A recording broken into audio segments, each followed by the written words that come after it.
Master key അക്കാദമിയുടെ പുതിയൊരു online സെക്ഷനിലേക്ക് സ്വാഗതം. നമ്മൾ ഇന്ന് PYQ സെക്ഷനാണ് കണ്ടക്ട് ചെയ്യുന്നത്. ഇന്ത്യൻ ഹിസ്റ്ററിയുമായി ബന്ധപ്പെട്ട പ്രധാനപ്പെട്ട മുൻകാല ചോദ്യങ്ങളും അനുബന്ധ വസ്തുതകളുമാണ് ഈ ക്ലാസ്സിൽ നമ്മൾ ചർച്ച ചെയ്യുന്നത്. ക്ലാസ്സിലേക്ക് കടക്കാം. ഒന്നാമത്തെ ചോദ്യം ഇതാണ്: ദേശീയ സമരകാലത്തെ ഇന്ത്യൻ പത്രങ്ങളും അവയുടെ സ്ഥാപക നേതാക്കളെയുമാണ് താഴെ കൊടുത്തിരിക്കുന്നത്. ശരിയായ ബന്ധം കണ്ടെത്തുക. അപ്പൊ ഒന്നാമത്തെ ഓപ്ഷൻ ഇങ്ങനെയാണ്: കേസരി, ബാലഗംഗാധര തിലക്. കേസരി എന്ന് പറയുന്ന പത്രം ആരുടേതാണ്? ബാലഗംഗാധര തിലകിന്റേതാണെന്നാണ് ചോദ്യത്തിൽ പറയുന്നത്. രണ്ടാമത്തേത് യങ് ഇന്ത്യ ആണ്. യങ് ഇന്ത്യ ആനി ബസന്റ് എന്നാണ് ചോദ്യത്തിലുള്ളത്. മൂന്നാമത്തെ option voice of India Dadabhai Naoroji എന്നാണ് കൊടുത്തിട്ടുള്ളത്. അപ്പൊ ഇതിൽ ഏതാണ് ശരി ഉത്തരം? അതെ, നമ്മുടെ കേസരി ബാലഗംഗാധര തിലകിന്റെ പത്രമാണ്. ഓക്കെ, അപ്പൊ കേസരി എന്ന് പറയുന്ന പത്രം ആരാണ് സ്ഥാപക നേതാവ് എന്ന് പറയുന്നത്? അത് നമ്മുടെ ബാലഗംഗാധര തിലകാണെന്ന് ഓർത്തു വെക്കുക. പത്രങ്ങളും അതിന്റെ സ്ഥാപക നേതാക്കളും എന്ന് പറയുന്ന ഒരു ബോക്സ് ആണ് നമ്മൾ ഇവിടെ കൊടുത്തിട്ടുള്ളത്. അപ്പോൾ ഇത് ഇമ്പോർട്ടന്റ് ആയിട്ട് പഠിക്കേണ്ട ഒരു ഭാഗമാണ്. മോസ്റ്റ് റിപ്പീറ്റഡ് ആയിട്ട് വന്നിട്ടുള്ള ചോദ്യങ്ങളുടെ എല്ലാം PYQ ആയിട്ടുള്ള എല്ലാ അനുബന്ധ വസ്തുതകളും നമ്മൾ ഇതിൽ കൊടുത്തിട്ടുണ്ട്. അപ്പോൾ നമുക്ക് നോക്കാം. Harijan, young India, Navajeevan, Indian Opinion, ഇത് ഇത്രയും ആരുടെ പത്രമാണ്? അത് നമ്മുടെ മഹാത്മാഗാന്ധിയുടെ പത്രമാണ്. അപ്പൊ എന്തൊക്കെയാണ്? Harijan, young India, Navajeevan, Indian Opinion. എന്തൊക്കെയാണ്? Harijan, young India, Navajeevan, Indian Opinion. ഇത് ഇത്രയും ആരുടേതാണ്? നമ്മുടെ ഗാന്ധിജിയുടെ പത്രമാണ്. എന്നാൽ സമ്പാദ് കൗമുദി, മിറാത്തുൽ അക്ബർ, എന്താണ്? സമ്പാദ് കൗമുദി, മിറാത്തുൽ അക്ബർ, ഈ രണ്ട് പത്രങ്ങൾ ആരുടേതാണ്? അത് രാജാറാം മോഹൻ റോയുടെ പത്രമാണ്. ആരുടേതാണ്? രാജാറാം മോഹൻ റോയുടെ പത്രമാണ്. ഓക്കെ, അപ്പോ നമ്മൾ പറഞ്ഞു Harijan, young India, Navajeevan, Indian opinion Mahatma Gandhi, Miratul Akbar, Sambad Kaumudi, Rajaram Mohan Roy. അടുത്തതായി മറാത്ത കേസരി. മറാത്ത കേസരി ഇപ്പൊ നമ്മൾ കണ്ടതാണ് അല്ലെ? കേസരി ആരുടേതാണെന്ന് പറഞ്ഞതാണ്? ബാലഗംഗാധര തിലകിന്റെ പത്രമാണ് കേസരി. കൂടാതെ മറാത്ത കൂടിയുണ്ടെന്ന് ഓർത്തു വെക്കുക. അപ്പൊ മറാത്ത കേസരി ബാലഗംഗാധര തിലകാണ്. New India Commonweal. New India Commonweal ആരുടേതാണ്? അത് നമ്മുടെ ആനി ബസന്റിന്റെ പത്രമാണ്. ന്യൂ ഇന്ത്യ കോമൺവീൽ ആരുടേതാണ്? Annie Besant. ആനി ബസന്റിന്റെ പത്രമാണ് ന്യൂ ഇന്ത്യ കോമൺവീൽ. ഇനി കോമ്രേഡ് എന്ന് പറയുന്ന പത്രം എന്താണ്? കോമ്രേഡ് എന്ന് പറയുന്ന പത്രം മുഹമ്മദ് അലി, മൗലാന മുഹമ്മദ് അലിയുടെ പത്രമാണ്. ഇത് കോമ്രേഡ് എന്ന് പറയുന്നത്. കോമ്രേഡ് അല്ലെങ്കിൽ സഖാവ് എന്നൊക്കെ പറയാം അല്ലെ? അപ്പോ മൗലാന മുഹമ്മദ് അലിയുടെ പത്രമാണ് ഇത് കോമ്രേഡ് എന്ന് പറയുന്നത്. അൽ ഹിലാല്, അൽ ബലാഹ് എന്നീ പത്രങ്ങൾ മൗലാന അബ്ദുൽ കലാം ആസാദിന്റെ പത്രങ്ങളാണ്. ഏതൊക്കെയാണ്? അൽ ഹിലാല്, അൽ ബലാഹ്. ഏതാണ്? അൽ ഹിലാല്, അൽ ബലാഹ് എന്നീ പത്രങ്ങൾ മൗലാന അബ്ദുൽ കലാം ആസാദിന്റെ പത്രങ്ങളാണ്. അടുത്തതായി പ്രബുദ്ധ ഭാരത്, ഉദ്ബോധൻ. എന്താണ്? പ്രബുദ്ധ ഭാരത്, ഉദ്ബോധൻ. പ്രബുദ്ധ ഭാരത്, ഉദ്ബോധൻ എന്നീ പത്രങ്ങൾ സ്വാമി വിവേകാനന്ദന്റെ പത്രങ്ങളാണ്. ഏതൊക്കെയാണ്? പ്രബുദ്ധ ഭാരത്, ഉദ്ബോധൻ എന്നീ പത്രങ്ങൾ ആരുടേതാണ്? അത് സ്വാമി വിവേകാനന്ദന്റെ പത്രങ്ങളാണ്. എന്നാൽ ബോംബെ ക്രോണിക്കിൾ PQ ആണ്. ബോംബെ ക്രോണിക്കിൾ എന്ന് പറയുന്ന പത്രം നമ്മുടെ ഫിറോസ് ഷാ മേത്തയുടെ പത്രമാണ്. എന്താണ്? ഫിറോസ് ഷാ മേത്തയുടെ പത്രമാണ് ബോംബെ ക്രോണിക്കിൾ എന്നുള്ളത്. ഒന്നുകൂടി നോക്കാം. Harijan, young India, Navajeevan, Indian Opinion മഹാത്മാഗാന്ധിയാണ്. മിറാത്തുൽ അക്ബർ, സമ്പാദ് കൗമുദി എന്നിവ ആരുടേതാണ്? രാജാറാം മോഹൻ റോയുടെ പത്രമാണ്. കൂടാതെ Maratha Kesari Balagangadhara Tilak, New India Commonweal Annie Besant, Comrade എന്ന് പറയുന്ന പത്രം ആരുടേതാണ്? മൗലാന മുഹമ്മദ് അലിയാണ്. പിന്നീട് അൽ ഹിലാല്, അൽ ബലാഹ് എന്നിവ മൗലാന അബ്ദുൽ കലാം ആസാദിന്റെ പത്രങ്ങളാണ്. പ്രബുദ്ധ ഭാരത്, ഉദ്ബോധൻ എന്നിവ സ്വാമി വിവേകാനന്ദന്റെ പത്രങ്ങളാണ്. എന്നാൽ ബോംബെ ക്രോണിക്കിൾ ഫിറോസ് ഷാ മേത്തയുടെ പത്രമാണെന്ന് അറിഞ്ഞു വെക്കുക. രണ്ടാമത്തെ ചോദ്യം: സ്വാതന്ത്ര്യാനന്തര ഇന്ത്യയിൽ ഉണ്ടായിരുന്ന നാട്ടുരാജ്യങ്ങളുടെ എണ്ണം എത്രയാണ്? സ്വാതന്ത്ര്യാനന്തര ഇന്ത്യയിൽ ഉണ്ടായിരുന്ന നാട്ടുരാജ്യങ്ങളുടെ എണ്ണം എത്രയാണെന്നാണ് ചോദ്യം. നമുക്ക് ഇതിന്റെ ഒരു എക്സ്പ്ലനേഷനിലേക്ക് കടക്കാം. അതിനുശേഷം നമുക്ക് ആൻസർ നോക്കാം. ശ്രദ്ധിക്കൂ. നാട്ടുരാജ്യങ്ങളെ ഇന്ത്യൻ യൂണിയനിൽ ലയിപ്പിക്കുന്നതിനായി സർദാർ വല്ലഭായ് പട്ടേലും, ആരൊക്കെയാണ്? സർദാർ വല്ലഭായ് പട്ടേലും VP മേനോനും ചേർന്ന് തയ്യാറാക്കിയ കരാറാണ് ലയന കരാർ അല്ലെങ്കിൽ ഇൻസ്ട്രുമെന്റ് ഓഫ് അസേർഷൻ എന്ന് പറയുന്നത്. എന്താണ് ഇൻസ്ട്രുമെന്റ് ഓഫ് അസേർഷൻ? നാട്ടുരാജ്യങ്ങളെ ഇന്ത്യൻ യൂണിയനിൽ ലയിപ്പിക്കുന്നതിനായി സർദാർ വല്ലഭായ് പട്ടേലും VP മേനോനും ചേർന്ന് തയ്യാറാക്കിയ കരാറാണ് ഏത്? ലയന കരാർ അല്ലെങ്കിൽ ഇൻസ്ട്രുമെന്റ് ഓഫ് അസേർഷൻ എന്ന് പറയുന്നത്. ലയന കരാർ അനുസരിച്ച് നാട്ടുരാജ്യങ്ങൾ കേന്ദ്ര സർക്കാരിന് കൈമാറേണ്ടി വന്ന വകുപ്പുകൾ ഏതൊക്കെയാണെന്നാണ് പറയുന്നത്. എന്താണ് ഈ ലയന കരാർ അനുസരിച്ചിട്ട് നാട്ടുരാജ്യങ്ങൾ നമ്മുടെ കേന്ദ്ര സർക്കാരിന് ഏതൊക്കെ വകുപ്പുകൾ നൽകണം അല്ലെങ്കിൽ കൈമാറേണ്ടി വരും എന്ന് ചോദിച്ചു കഴിഞ്ഞാൽ പ്രതിരോധം ഒന്നാമത്തേതാണ്. ഒന്നാമത്തേത് പ്രതിരോധം. 2 വാർത്താവിനിമയം. 1 പ്രതിരോധം, 2 വാർത്താവിനിമയം. മൂന്നാമത്തേത് വിദേശകാര്യമാണ്. അപ്പൊ പ്രതിരോധം, വാർത്താവിനിമയം, വിദേശകാര്യം. പ്രതിരോധം, വാർത്താവിനിമയം, വിദേശകാര്യം എന്നിവയാണ് ഈ വകുപ്പുകൾ എന്ന് പറയുന്നത്. ലയന കരാർ വഴി ഇന്ത്യൻ യൂണിയനിലേക്ക് കൂട്ടിച്ചേർക്കപ്പെട്ട നാട്ടുരാജ്യമാണ് കാശ്മീർ. എന്താണ്? കാശ്മീരാണ്. അപ്പൊ ലയന കരാർ വഴി എന്താണ് ഇന്ത്യൻ യൂണിയനിലേക്ക് കൂട്ടിച്ചേർക്കപ്പെട്ട പ്രദേശം ഏതാണ്? അത് കാശ്മീരാണ്. കാശ്മീർ ഇന്ത്യൻ യൂണിയനിലേക്ക് കൂട്ടിച്ചേർക്കുന്നതിനുള്ള ഉടമ്പടിയിൽ ഒപ്പുവെച്ചത് രാജാ ഹരിസിംഗ്. ശ്രദ്ധിച്ചേ, കാശ്മീർ ഇന്ത്യൻ യൂണിയനിലേക്ക് ചേർക്കുന്നതിനുള്ള ഉടമ്പടിയിൽ എന്താണ് ഒപ്പുവെച്ചത്? രാജാ ഹരിസിംഗ് ആണ്. രാജാ ഹരിസിംഗ് ആണെന്ന് ഓർത്തുവെക്കുക. രാജാ ഹരിസിംഗ് ലയന ഉടമ്പടിയിൽ ഒപ്പുവെച്ചത് 1947 ഒക്ടോബർ 26. ശ്രദ്ധിക്കൂ, 1947 ഒക്ടോബർ 26 നമ്മുടെ രാജാ ഹരിസിംഗ് ലയന ഉടമ്പടിയിലേക്ക് ഒപ്പുവെക്കുന്നത്. ഹൈദരാബാദിനെ ഇന്ത്യൻ യൂണിയനുമായി ചേർത്ത സൈനിക ഉടമ്പടി ഏത്? ഹൈദരാബാദിനെ ഇന്ത്യൻ യൂണിയനുമായി ചേർത്ത സൈനിക നടപടിയാണ് ഓപ്പറേഷൻ പോളോ. ഏതാണത്? ഓപ്പറേഷൻ പോളോയാണ്. ഓപ്പറേഷൻ പോളോയാണെന്ന് ഓർത്തുവെക്കുക. ഈ ഓപ്പറേഷൻ പോളോ നടന്നത് 1948 സെപ്റ്റംബറിലാണ്. എപ്പോഴാണ്? 1948 സെപ്റ്റംബറിലാണ് ഓപ്പറേഷൻ പോളോ എന്ന് പറയുന്നത്. ഓക്കെ, അപ്പോൾ നമ്മൾ പറഞ്ഞു ലയന കരാർ വഴി ഇന്ത്യൻ യൂണിയനിലേക്ക് കൂട്ടിച്ചേർക്കപ്പെട്ട നാട്ടുരാജ്യമാണ് കാശ്മീർ. കൂടാതെ കാശ്മീർ ഇന്ത്യൻ യൂണിയനിലേക്ക് ചേർക്കപ്പെടുന്നതിനുള്ള ഉടമ്പടിയിൽ ഒപ്പുവെച്ചത് രാജാ ഹരിസിംഗ് ആണ്. ഈ രാജാ ഹരിസിംഗ് ലയന ഉടമ്പടിയിൽ ഒപ്പുവെച്ച ഡേറ്റ് നമ്മൾ പഠിച്ചു 1947 ഒക്ടോബർ 26. ഹൈദരാബാദിനെ ഇന്ത്യൻ യൂണിയനുമായി ചേർത്ത സൈനിക നടപടിയാണ് ഓപ്പറേഷൻ പോളോ. അത് 1948 സെപ്റ്റംബറിലാണെന്ന് അറിഞ്ഞു വെക്കുക. അപ്പൊ നമ്മുടെ ചോദ്യം എന്തായിരുന്നു? സ്വാതന്ത്ര്യാനന്തരം ഇന്ത്യയിൽ ഉണ്ടായിരുന്ന നാട്ടുരാജ്യങ്ങളുടെ എണ്ണം 565 ആണെന്ന് ഓർത്തു വെക്കുക. എത്രയാണ്? 565 ആണ്. അടുത്ത ചോദ്യം ശ്രദ്ധിക്കൂ. താഴെ കൊടുത്തിട്ടുള്ള ലിസ്റ്റുകൾ പരിഗണിക്കുക.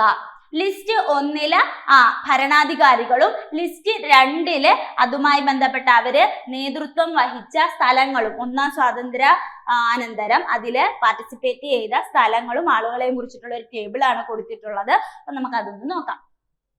റാണി ലക്ഷ്മിബായി എവിടെയാണ് റാണി ലക്ഷ്മിബായി നേതൃത്വം കൊടുത്തത്? അത് ഝാൻസിയിലാണ്. എവിടെയാണ്?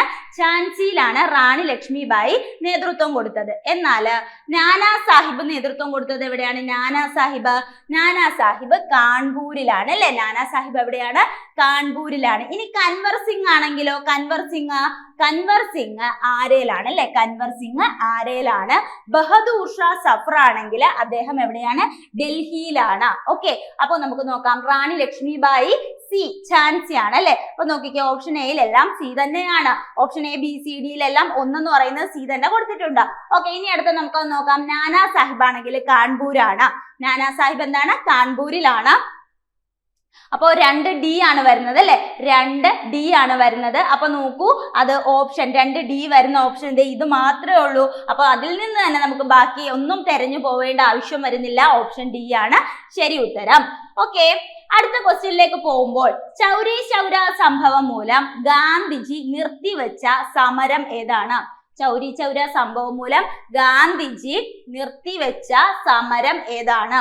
നിസ്സഹകരണ സമരമാണോ? ഉപ്പ് സത്യാഗ്രഹമാണോ, റൗലറ്റ് സമരമാണോ, ചമ്പാരനാണോ അനുയോജ്യമായത് കണ്ടെത്താനാണ് പറയുന്നത്. അപ്പോ നിസ്സഹകരണ സമരമാണ് അല്ലെ, നിസ്സഹകരണ സമരമാണ് എന്ത് ചെയ്തത്, ഈ ചൗരി ചൗര സംഭവത്തെ തുടർന്ന് ഗാന്ധിജി നിർത്തിവെച്ച സമരമാണ് നമ്മുടെ നിസ്സഹകരണ സമരം. നമുക്കൊന്ന് നോക്കാം. ചൗരി ചൗര സംഭവത്തെ തുടർന്ന് ഗാന്ധിജി നിസ്സഹകരണ പ്രസ്ഥാനം പിൻവലിച്ചത് 1922 ഫെബ്രുവരി 11. എന്താണ്?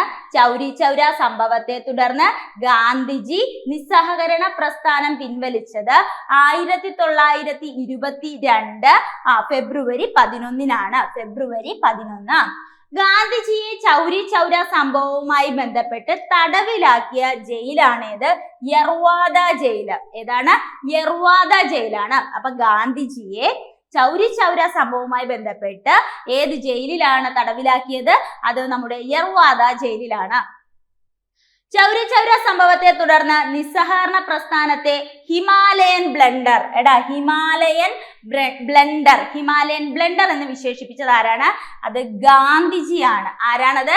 ഗാന്ധിജിയാണെന്ന് ഓർത്തു വെക്കുക. അപ്പൊ ചൗരി ചൗര സംഭവത്തെ തുടർന്ന് നിസ്സഹകരണ പ്രസ്ഥാനം നിർത്തിവെച്ച ഒരു നടപടിയെ ഹിമാലയൻ ബ്ലണ്ടർ എന്ന് വിശേഷിപ്പിച്ചത് ഗാന്ധിജിയാണ്. ഏത് സംഭവത്തെയാണ് സുഭാഷ് ചന്ദ്രബോസ് ഒരു ദേശീയ ദുരന്തം, എന്താണ് ഒരു ദേശീയ ദുരന്തം എന്ന് വിശേഷിപ്പിച്ചത് എന്ന് ചോദിച്ചു കഴിഞ്ഞാൽ അത് നിസ്സഹകരണ പ്രസ്ഥാനം പിൻവലിച്ച ഗാന്ധിജിയുടെ നടപടിയെയാണ്. കാരണം ഒരു രാജ്യം മുഴുവനും ഗാന്ധിജിയുടെ ഒപ്പം നിന്നപ്പോൾ ഒരു ചൗരി ചൗര എന്ന് പറയുന്ന സംഭവത്തിന്റെ പുറത്ത് ആ രാജ്യത്തെ ഒരു നിമിഷത്തേക്കെങ്കിലും ഒന്ന് സ്തംഭിപ്പിച്ച് നിർത്തിയത് ഗാന്ധിജിയുടെ ഈ നിസ്സഹകരണ പ്രസ്ഥാനത്തിന്റെ പിൻവാങ്ങലാണ്. കാരണം ഒന്നും, അതായത് നിർമ്മാണ പ്രവർത്തനങ്ങൾ നടത്തും എന്ന ഒരു ആശയത്തിന്റെ പുറത്ത് ബഹിഷ്കരണ പ്രസ്ഥാനത്തെ പ്രോത്സാഹിപ്പിക്കുന്ന ഒരു നടപടി ഉണ്ടായിരുന്നു അല്ലെ. അപ്പോ ആൾക്കാരെല്ലാം തന്നെ ഗാന്ധിജിയുടെ ആ ഒരു വാക്കിന്റെ പുറത്ത് ഒരുപാട് കാര്യങ്ങൾ ഉപേക്ഷിച്ചാണ് ഈ ഒരു പ്രസ്ഥാനത്തിലേക്ക് ഇറങ്ങിത്തിരിക്കുന്നത്. പെട്ടെന്നൊരു കടുത്ത തീരുമാനം എടുക്കുമ്പോൾ മറ്റാരെയും എന്ത് ചെയ്തില്ല, മറ്റാരെ കുറിച്ചും ചിന്തിച്ചില്ല, അല്ലെങ്കിൽ രാജ്യത്തിന്റെ ഇനിയുള്ള കാര്യം, രാജ്യത്തെ ജനങ്ങളുടെ ഇനിയുള്ള കാര്യം എന്താണെന്നൊന്നും നോക്കാതെ പെട്ടെന്നൊരു സഡൻ ആയിട്ടൊരു ആക്ഷൻ എടുത്തത് ആർക്കും എന്ത് ചെയ്തില്ല, ഉൾക്കൊള്ളാൻ കഴിഞ്ഞില്ല. അതുകൊണ്ട് തന്നെ നിസ്സഹകരണ പ്രസ്ഥാനം പിൻവലിച്ച നടപടിയെ നമ്മുടെ സുഭാഷ് ചന്ദ്രബോസ് വിശേഷിപ്പിച്ചതാണ് ഒരു ദേശീയ ദുരന്തം. ചൗരി ചൗര സംഭവത്തെ തുടർന്ന് നിസ്സഹകരണ പ്രസ്ഥാനത്തെ ഹിമാലയൻ ബ്ലണ്ടർ എന്ന് വിശേഷിപ്പിച്ചത് ആരാണ്? ഗാന്ധിജി ആണെന്ന് കൂടി അറിഞ്ഞു വെക്കുക. ഓക്കെ ആണല്ലോ. അടുത്ത ചോദ്യം, താഴെ തന്നിരിക്കുന്ന പ്രസ്താവനകളിൽ കാനിങ് പ്രഭുവുമായി ബന്ധപ്പെട്ടത് ഏതാണ്? കാനിങ് പ്രഭുവുമായി ബന്ധപ്പെട്ടത് നമുക്ക് നോക്കാം. ഇന്ത്യയിലെ ആദ്യത്തെ വൈസ്രോയി കാനിങ് ആണോ? നമുക്ക് നോക്കാം. ദത്തവകാശ നിരോധന നിയമം പിൻവലിച്ചു. പിന്നെയോ ഇൽബർട്ട് ബിൽ അവതരിപ്പിച്ചു. ഇനി 1858 ഗവൺമെന്റ് ഓഫ് ഇന്ത്യ ആക്ട് നിലവിൽ വന്ന സമയത്തെ വൈസ്രോയി അല്ലെ. അപ്പൊ നോക്കാം നമുക്ക്. ഓപ്ഷൻ 3 മാത്രമാണ് ശരി അല്ലെ. ഇൽബർട്ട് ബിൽ അവതരിപ്പിച്ചത് നമ്മുടെ കാനിങ് ആണ്, കാനിങ് പ്രഭു ആണ് ഇൽബർട്ട് ബില്ല് അവതരിപ്പിച്ചത്. ശരി ഉത്തരം ഏതാണ്? 3 ആണ്. ഇൽബർട്ട് ബില്ല് അവതരിപ്പിച്ചത് കാനിങ് ആണെന്നുള്ളത് ഓർത്തു വെക്കുക. അപ്പൊ ശ്രദ്ധിച്ചേടാ, കൽക്കത്ത, ബോംബെ, മദ്രാസ് എന്നിവിടങ്ങളിൽ സർവകലാശാലകൾ സ്ഥാപിതമായ സമയത്തെ ഭരണാധികാരിയാണ് ആര്? നമ്മുടെ കാനിങ് എന്ന് പറയുന്നത്. കൽക്കത്ത, ബോംബെ, മദ്രാസ് എന്നിവിടങ്ങളിൽ സർവകലാശാലകൾ സ്ഥാപിതമായ സമയത്തെ ഭരണാധികാരി. എന്നാൽ 1859 ബംഗാൾ റെസിഡന്റ് ആക്ട് കൊണ്ടുവന്ന വൈസ്രോയി ആണ് ആര്? കാനിങ് എന്ന് പറയുന്നത് അല്ലെ. 1859 ബംഗാൾ റെസിഡന്റ് ആക്ട് കൊണ്ടുവന്ന വൈസ്രോയി ആരാണ്? അത് കാനിങ് ആണ്. ഇന്ത്യയിലെ ബ്രിട്ടീഷ് പട്ടാളക്കാർക്കിടയിൽ വൈറ്റ് മ്യൂട്ടനി നടന്ന സമയത്തെ ബ്രിട്ടീഷ് വൈസ്രോയും കാനിങ് ആണ്. അപ്പൊ ഇന്ത്യയിലെ ബ്രിട്ടീഷ് പട്ടാളക്കാർക്കിടയിൽ എന്ത് നടന്നു? White mutiny 1859. ഓക്കെ, 1859 നടന്ന സമയത്തെ ബ്രിട്ടീഷ് വൈസ്രോയി ആണ് കാനിങ്. ഹിന്ദു വിധവ പുനർവിവാഹ നിയമം പാസാക്കിയ വൈസ്രോയി. ഇനി ക്ലെമൻസി കാനിങ് എന്ന് വിശേഷിപ്പിക്കപ്പെട്ടതും കാനിങ് ആണ്. ക്ലെമൻസി കാനിങ് എന്ന് വിശേഷിപ്പിക്കപ്പെട്ടതും ആര് തന്നെ? അത് കാനിങ് ആണെന്നുള്ളത് ഓർത്തു വെക്കുക. ഓക്കെ, അപ്പൊ നമ്മൾ പറഞ്ഞു ശ്രദ്ധിച്ചേ, താഴെ പറയുന്നതിൽ ക്യാനിങ്ങുമായി ബന്ധപ്പെട്ട പ്രസ്താവനകളിൽ ഇൽബർട്ട് ബിൽ അവതരിപ്പിച്ചത് ക്യാനിങ് ആണെന്ന് നമ്മൾ പറഞ്ഞല്ലേ. ഓക്കെ, അതിനുശേഷം അദ്ദേഹത്തിന്റെ കുറച്ച് സവിശേഷതകൾ അല്ലെങ്കിൽ പ്രത്യേകതകളൊക്കെ പറഞ്ഞു. കൽക്കത്ത, ബോംബെ, മദ്രാസ് എന്നിവിടങ്ങളിൽ സർവകലാശാലകൾ സ്ഥാപിതമായ സമയത്തെ ഭരണാധികാരിയാണ്. 1859 ബംഗാൾ റെസിഡന്റ് ആക്ട് കൊൽക്കത്തയിൽ വന്നപ്പോൾ വൈസ്രോയി ആരായിരുന്നു? ക്യാനിങ് ആയിരുന്നു. പിന്നീട് ബ്രിട്ടീഷ് പട്ടാളക്കാർക്കിടയിൽ വൈറ്റ് മ്യൂട്ടണി എന്ന് പറയുന്ന ഒരു സംഭവം നടന്നല്ലേ. ആ സമയത്ത് എന്താണ്? ബ്രിട്ടീഷ് വൈസ്രോയി ഇദ്ദേഹമാണ്. ഹിന്ദു വിധവ പുനർവിവാഹ നിയമം പാസാക്കിയതും ഇദ്ദേഹമാണ്. ക്ലെമൻസി ക്യാനിങ് എന്ന് വിശേഷിപ്പിക്കപ്പെടുന്നതും ഇദ്ദേഹത്തെയാണെന്ന് അറിഞ്ഞു വെക്കുക. അടുത്തത്, നൽകിയിരിക്കുന്ന പ്രസ്താവനകളിൽ ശരിയായത് ഏത്? നമുക്ക് നോക്കാം. ഇന്ത്യൻ നാഷണൽ കോൺഗ്രസിന്റെ ആദ്യ വനിതാ പ്രസിഡന്റ് ആനി ബസന്റ് ആണ്. ശ്രദ്ധിച്ചേ, ഇന്ത്യൻ നാഷണൽ കോൺഗ്രസിന്റെ ആദ്യത്തെ വനിതാ പ്രസിഡന്റ് ആനി ബസന്റ് ആണ്. ഇനി ഇന്ത്യൻ നാഷണൽ കോൺഗ്രസിന്റെ ആദ്യ മുസ്ലിം പ്രസിഡന്റ് ബദറുദ്ദീൻ തിയാബ്ജി ആണ്. ഇന്ത്യൻ നാഷണൽ കോൺഗ്രസിന്റെ ആദ്യത്തെ മുസ്ലിം പ്രസിഡന്റ് ബദറുദ്ദീൻ തിയാബ്ജി ആണ്. എന്നാൽ ഇന്ത്യൻ നാഷണൽ കോൺഗ്രസിന്റെ ആദ്യത്തെ മലയാളി പ്രസിഡന്റ് സി ശങ്കരൻ നായർ അല്ലെങ്കിൽ ചേറ്റൂർ ശങ്കരൻ നായർ ആണ്. പിന്നീട് നാലാമതായിട്ട് പറയുന്നു, ഗാന്ധിജി ഇന്ത്യൻ നാഷണൽ കോൺഗ്രസിന്റെ പ്രസിഡന്റ് ആയത് 1925 പറയുന്ന ഒരു സ്റ്റേറ്റ്മെന്റ് ഉണ്ട്. അത് തെറ്റാണ് അല്ലെ. അപ്പൊ നോക്കിക്കേടാ, നൽകിയിരിക്കുന്ന പ്രസ്താവനകൾ ഏതൊക്കെയാണ് ശരി? 1, 2, 3 എന്നിവയാണ് ശരിയായിട്ടുള്ളത്. അപ്പൊ നമുക്ക് ഒന്നുകൂടെ വ്യക്തമായി നോക്കാം. ഇന്ത്യൻ നാഷണൽ കോൺഗ്രസിന്റെ ആദ്യത്തെ വനിതാ President Annie Besant. Indian National കോൺഗ്രസിന്റെ ആദ്യ മുസ്ലിം President Badruddin Tyabji. Indian National കോൺഗ്രസിന്റെ ആദ്യത്തെ മലയാളി പ്രസിഡന്റ് ചേറ്റൂർ ശങ്കരൻ നായർ. അപ്പൊ 1, 2, 3 എന്നിവ ശരിയാണ്, 4 തെറ്റാണ്. ശ്രദ്ധിക്കൂ, INCയുടെ ആദ്യത്തെ ജനറൽ സെക്രട്ടറി ആണ് ആരെന്ന് പറയുന്നത്? AO ഹ്യൂം എന്ന് പറയുന്നത് അല്ലെ. INCയുടെ ആദ്യത്തെ ജനറൽ സെക്രട്ടറി AO ഹ്യൂം ആണ്. ഓക്കെ, അടുത്തത്, INC സമ്മേളനത്തിൽ ആദ്യ പ്രമേയം അവതരിപ്പിച്ചത് ജി സുബ്രഹ്മണ്യ അയ്യരാണ്. എന്താണ് ചോദ്യം? INC സമ്മേളനത്തിൽ ആദ്യ പ്രമേയം അവതരിപ്പിച്ചത് ജി സുബ്രഹ്മണ്യ അയ്യരാണ്. എന്നാൽ കോൺഗ്രസ് സമ്മേളനത്തെ അഭിസംബോധന ചെയ്ത ആദ്യത്തെ വനിതയാണ് കാദംബനി ഗാംഗുലി. ആരാണ്? കാദംബനി ഗാംഗുലിയാണ്. കോൺഗ്രസ് സമ്മേളനത്തെ അഭിസംബോധന ചെയ്ത ആദ്യത്തെ വനിത കാദംബനി ഗാംഗുലിയാണ്. കോൺഗ്രസ് പ്രസിഡന്റായ ആദ്യ വിദേശി ജോർജ് യൂൾ. പരീക്ഷയ്ക്ക് ചോദിച്ചിട്ടുള്ളതാണ്. കോൺഗ്രസ് പ്രസിഡന്റായ ആദ്യ വിദേശി ആരാണ്? അത് ജോർജ് യൂൾ ആണ്.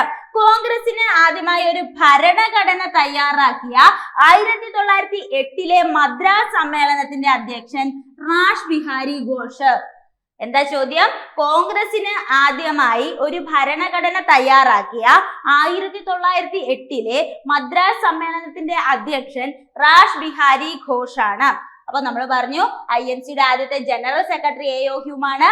INC സമ്മേളനത്തിൽ ആദ്യ പ്രമേയം അവതരിപ്പിച്ചത് ജി സുബ്രഹ്മണ്യ അയ്യരാണ്. കോൺഗ്രസ് സമ്മേളനത്തിൽ ആദ്യത്തെ അഭിസംബോധന ചെയ്ത ആദ്യത്തെ വനിതയാണ് കാദംബനി ഗാംഗുലി. കോൺഗ്രസ് പ്രസിഡന്റായ ആദ്യത്തെ വിദേശി ജോർജ് യൂൾ ആണ്. എന്നാൽ കോൺഗ്രസിന് ആദ്യമായി ഒരു ഭരണഘടന തയ്യാറാക്കിയ 1908 മദ്രാസ് സമ്മേളനത്തിന്റെ അധ്യക്ഷൻ റാഷ് ബിഹാരി ഘോഷ് ആണ്. നമ്മൾ ഒരെണ്ണം വിട്ടുപോയിട്ടുണ്ട് അല്ലെ. INCയുടെ ആദ്യത്തെ അധ്യക്ഷൻ ഉമേഷ് ചന്ദ്ര ബാനർജി ആണെന്നുള്ളതും കൂടെ ഒന്ന് അറിഞ്ഞു വെച്ചേക്കുന്നതാണ്. ഉമേഷ് ചന്ദ്ര ബാനർജി ആണ്. നമ്മൾ ഒരെണ്ണം വിട്ടുപോയതാണ് പറയാനായിട്ട്. INCയുടെ ആദ്യത്തെ അധ്യക്ഷൻ ഉമേഷ് ചന്ദ്ര ബാനർജി ആണെന്ന് കൂടി ഒന്ന് അറിഞ്ഞു വെക്കുക. ഓക്കെ, അപ്പൊ നമുക്ക് നോക്കാം.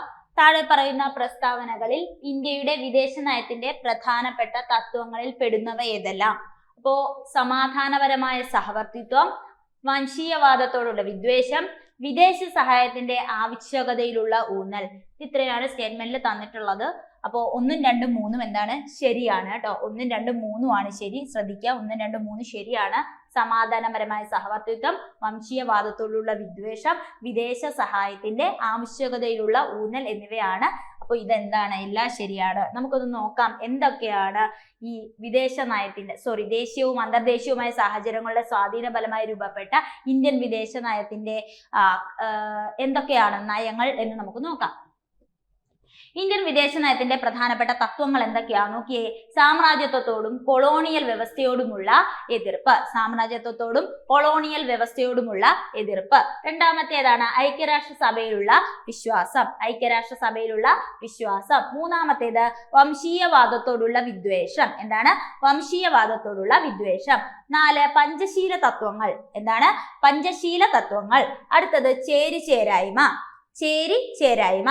വിദേശ സഹായത്തിന്റെ ആവശ്യകതയിലുള്ള ഊന്നൽ. അടുത്തതാണ് വിദേശ സഹായത്തിന്റെ ആവശ്യകതയിലുള്ള ഊന്നൽ. അടുത്ത ചോദ്യം നോക്കൂ.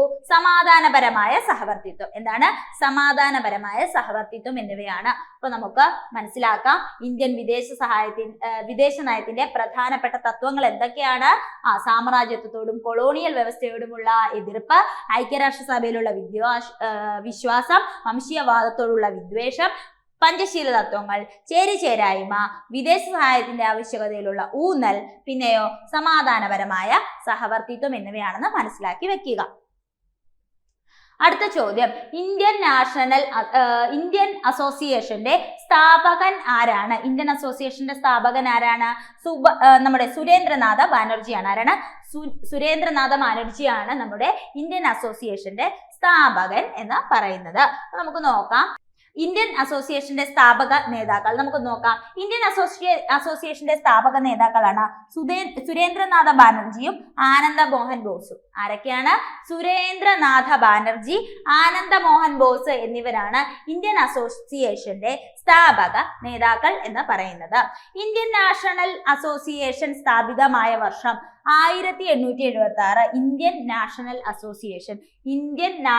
അസോസിയേഷൻ അല്ലെങ്കിൽ INA അല്ലെ, ഇന്ത്യൻ നാഷണൽ അസോസിയേഷൻ സ്ഥാപിതമായത് 1876 ആദ്യഘട്ടങ്ങളിൽ ഇന്ത്യൻ അസോസിയേഷൻ എന്നറിയപ്പെട്ടു. ആദ്യഘട്ടങ്ങളിൽ അറിയപ്പെട്ടത് ഏത് അറിയപ്പെട്ടിരുന്നു? ഇന്ത്യൻ അസോസിയേഷൻ അറിയപ്പെട്ടിരുന്നത് ഭാരതസഭ എന്നാണ്. എന്താണ്? ഭാരതസഭ. അപ്പൊ ആദ്യകാലങ്ങളിൽ ഇന്ത്യൻ അസോസിയേഷൻ എന്നറിയപ്പെട്ടിരുന്നത് നമ്മുടെ ഭാരതസഭയാണ്. ഓക്കെ, ഭാരതസഭയാണെന്നുള്ളത് അറിഞ്ഞു വെക്കുക.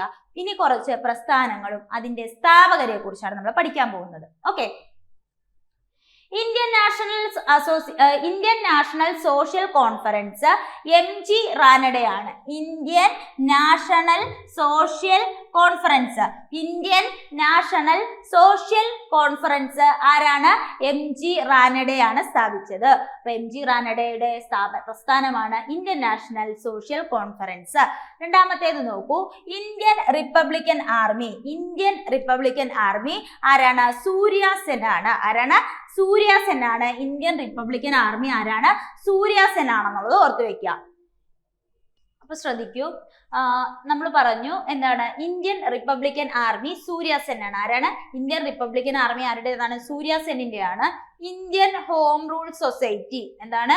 Indian Home Rule Society Shyamji കൃഷ്ണവർമ്മയാണ്. ആരാണ്? Shyamji Krishnavarma. Indian Home Rule Society ആരുടേതാണ്? ശ്യാംജി കൃഷ്ണവർമ്മ. ഇനി നോക്കൂ. British Indian Society William Adam. British Indian Society ആണെങ്കിൽ വില്യം ആദം. ഇന്ത്യൻ സൊസൈറ്റി ആണെങ്കിലോ ആനന്ദ മോഹൻ ബോസ്. ഇന്ത്യൻ സൊസൈറ്റി ആണെങ്കിൽ ആനന്ദ മോഹൻ ബോസ് ആണ് ഇന്ത്യൻ സൊസൈറ്റി. അപ്പൊ ഇന്ത്യൻ സൊസൈറ്റി ആനന്ദ മോഹൻ ബോസ്. മദ്രാസ് മഹാജനസഭയാണെങ്കിൽ M വീരരാഘവ ആചാര്യർ. എന്താണ്? M വീരരാഘവാചാര്യരുടേതാണ് ഏത്? മദ്രാസ് മഹാജനസഭ എന്ന് പറയുന്നത്. ഇനിയോ ബോംബെ പ്രസിഡൻസി അസോസിയേഷൻ ഫിറോസ് ഷാ മേത്തയാണ്. ആരാണ്? ഫിറോസ് ഷാ മേത്തയാണ് ഏത്? ബോംബെ പ്രസിഡൻസി അസോസിയേഷൻ ഫിറോസ് ഷാ മേത്തയാണ്. ഇനിയോ KT തെലാങ് ബദറുദ്ദീൻ തിയാബ്ജി. എന്താണ്? നോക്കിക്കേ. Bombay Presidency Association Firoz Shah Mehta, KT Telang, Badruddin Tyabji എന്നിവര് ഉണ്ട് എന്നുള്ളത് അറിഞ്ഞു വെക്കുക കേട്ടോ. ഓക്കെ, അപ്പൊ നമ്മൾ പറഞ്ഞു പ്രസ്ഥാനങ്ങളും സ്ഥാപകരുമാണ് പറഞ്ഞത്. വേഗം ഒന്ന് നോക്കാം. ഇന്ത്യൻ നാഷണൽ സോഷ്യൽ കോൺഫറൻസ് ആണെങ്കിൽ MG Ranade, Indian Republican army ആണെങ്കിൽ സൂര്യ സെൻ ആണ്, ഇന്ത്യൻ ഹോം റൂൾ സൊസൈറ്റി ആണെങ്കിൽ ശ്യാംജി കൃഷ്ണവർമ്മയാണ്. ഇനിയോ ബ്രിട്ടീഷ് ഇന്ത്യൻ സൊസൈറ്റി ആണെങ്കിൽ വില്യം ആംദയാണ്. ഇന്ത്യൻ സൊസൈറ്റി ആണെങ്കിൽ ആനന്ദ മോഹൻ ബോസ്. മദ്രാസ് മഹാജനസഭയാണെങ്കിൽ M വീരരാഘവാചാര്യർ. പിന്നീട് ബോംബെ പ്രസിഡൻസി അസോസിയേഷൻ ആണെങ്കിൽ ഫിറോസ് ഷാ മേത്ത, KT തെലങ്ക, ബദറുദ്ദീൻ തിയാബ്ജി എന്നിവരുണ്ടെന്ന് കൂടി അറിഞ്ഞു വെക്കുക കേട്ടോ. ഈ ഫിറോസ് ഷാ മേത്തയാണ് മെയിൻ, എന്നാലും ഇവരെ കൂടി ഒന്ന് അറിഞ്ഞു വെക്കുക. ചിലപ്പോ ബോംബെ പ്രസിഡൻസി അസോസിയേഷന്റെ സ്ഥാപക നേതാക്കളിൽ ഉൾപ്പെടാത്തതാരെന്നൊക്കെ ഒരു ചോദ്യം വന്നാൽ എന്ത് ചെയ്യാം, നിങ്ങൾക്ക് അതിൽ നിന്ന് എഴുതാൻ പറ്റും ഫിറോസ് ഷാ മേത്ത, KT തെലങ്ക, ബദറുദ്ദീൻ തിയാബ്ജി എന്നിവര്. ഓക്കെ, അടുത്ത നോക്കൂ. ഇന്ത്യൻ നാഷണൽ കോൺഗ്രസിന്റെ പ്രഥമ സമ്മേളനത്തിൽ പങ്കെടുക്കാത്ത പ്രമുഖനായ നേതാവ് ആരായിരുന്നു? അപ്പൊ INCയുടെ കോൺഗ്രസിന്റെ പ്രഥമ സമ്മേളനത്തിൽ പങ്കെടുക്കാത്തവരിൽ ഒരാൾ ഈ കൂട്ടത്തിലുണ്ട്. അതാരാണ്? WC ബാനർജി, ദാദാഭായി നവറോജി, ഫിറോസ് ഷാ മേത്ത എന്നിവർ എന്ത് ചെയ്തിട്ടുണ്ട്? പങ്കെടുത്തിട്ടുണ്ട് അല്ലെ ഒന്നാമത്തെ സമ്മേളനത്തില്. അപ്പൊ WC ബാനർജി, ദാദാഭായി നവറോജി, നമ്മുടെ ഫിറോസ് ഷാ മേത്ത എന്നിവർ എന്ത് ചെയ്തിട്ടുണ്ട്? നമ്മുടെ ആദ്യത്തെ പ്രഥമ സമ്മേളനത്തിൽ പങ്കെടുത്തവരാണ്. എന്നാൽ നമ്മുടെ സുരേന്ദ്രനാഥ ബാനർജി എന്തില്ല? അതിലെ പങ്കെടുത്തില്ല എന്നുള്ളത് അറിഞ്ഞു വെക്കുക. ഓക്കെ, അപ്പൊ നമുക്ക് സുരേന്ദ്രനാഥ ബാനർജിയെ കുറിച്ച് കുറച്ച് കാര്യങ്ങൾ നോക്കാം അല്ലെ. ഇന്ത്യൻ നാഷണൽ കോൺഗ്രസ് ആദ്യകാലങ്ങളിൽ അറിയപ്പെട്ടിരുന്നത് ഇന്ത്യൻ നാഷണൽ യൂണിയൻ എന്നായിരുന്നു. എന്തെന്നാണ്? Indian National Union. അപ്പോ ഇന്ത്യൻ നാഷണൽ കോൺഗ്രസ് ആദ്യകാലങ്ങളിൽ അറിയപ്പെട്ടിരുന്നത് ഏത് പേരിലാണ്? ഇന്ത്യൻ നാഷണൽ യൂണിയൻ എന്ന പേരിലാണ്. ഇന്ത്യൻ നാഷണൽ കോൺഗ്രസിന്റെ ആദ്യ സമ്മേളനത്തിൽ പങ്കെടുത്ത പ്രതിനിധികളുടെ എണ്ണം എത്രയാണ്? 72. ആദ്യ സമ്മേളനത്തിൽ പങ്കെടുത്ത പ്രതിനിധികളുടെ എണ്ണം എത്രയാണ്? 72 പ്രതിനിധികളാണ് ആദ്യം പങ്കെടുത്തത്. ഓക്കെ, ഇനി ഇന്ത്യൻ നാഷണൽ കോൺഗ്രസ് രൂപീകൃതമാകുമ്പോൾ ഇന്ത്യയിലെ വൈസ്രോയ് എന്ന് പറയുന്നത് ആരാണ്? ഡഫറിൻ ആണ്. ഇന്ത്യൻ നാഷണൽ കോൺഗ്രസ് രൂപീകൃതമാകുമ്പോൾ ഇന്ത്യയിലെ വൈസ്രോയ് എന്ന് പറയുന്ന ആരാണ്? ഡഫറിൻ പ്രഭുവാണ്. ഇനി ഇന്ത്യൻ നാഷണൽ കോൺഗ്രസ് രൂപീകൃതമാകുമ്പോൾ ഇന്ത്യയുടെ സെക്രട്ടറി ഓഫ് സ്റ്റേറ്റ് ആരാണ്? ലോർഡ് റാൻഡോൾഫ് ചർച്ചിലാണ്. ആരാണ്? ലോർഡ് റാൻഡോൾഫ് ആണെന്നുള്ളത് കൂടി അറിഞ്ഞു വെക്കുക. ഓക്കെ, അപ്പൊ സുരേന്ദ്രനാഥ ബാനർജിയെ കുറിച്ച് നമ്മൾ കുറച്ച് കാര്യങ്ങൾ പറഞ്ഞു. ഇന്ത്യൻ നാഷണൽ കോൺഗ്രസ് ആദ്യകാലങ്ങളിൽ അറിയപ്പെട്ടിരുന്നത് ഇന്ത്യൻ നാഷണൽ യൂണിയൻ എന്ന പേരിലാണ്. ഇന്ത്യൻ നാഷണൽ കോൺഗ്രസിന്റെ ആദ്യത്തെ സമ്മേളനത്തിൽ പങ്കെടുത്തവരുടെ എണ്ണം 72 ആണ്. പിന്നീട് പറഞ്ഞു ഇന്ത്യൻ നാഷണൽ കോൺഗ്രസ് രൂപീകൃതമാകുമ്പോൾ ഇന്ത്യയിലെ വൈസ്രോയ് എന്ന് പറയുന്നത് അല്ലെ ആരാണ്? ഡഫറിൻ പ്രഭു ആണ്. പിന്നെ ഇന്ത്യൻ നാഷണൽ കോൺഗ്രസ് രൂപീകൃതമാകുമ്പോൾ ഇന്ത്യയുടെ Secretary of state Lord Randolph ആണെന്ന് കൂടി അറിഞ്ഞു വെക്കുക അല്ലെ. ഓക്കെ, ഇനി അടുത്ത ചോദ്യം നോക്കൂ. ഇന്ത്യൻ അസ്വസ്ഥതയുടെ പിതാവ്. നിങ്ങൾ ഒരുപാട് തവണ ചോദ്യ പേപ്പറിൽ കണ്ടെത്തിയിട്ടുള്ള ഒരു ചോദ്യമാണ് അല്ലെ. ഇന്ത്യൻ അസ്വസ്ഥതയുടെ പിതാവ് ബാലഗംഗാധര തിലകാണ്. എന്താണ്?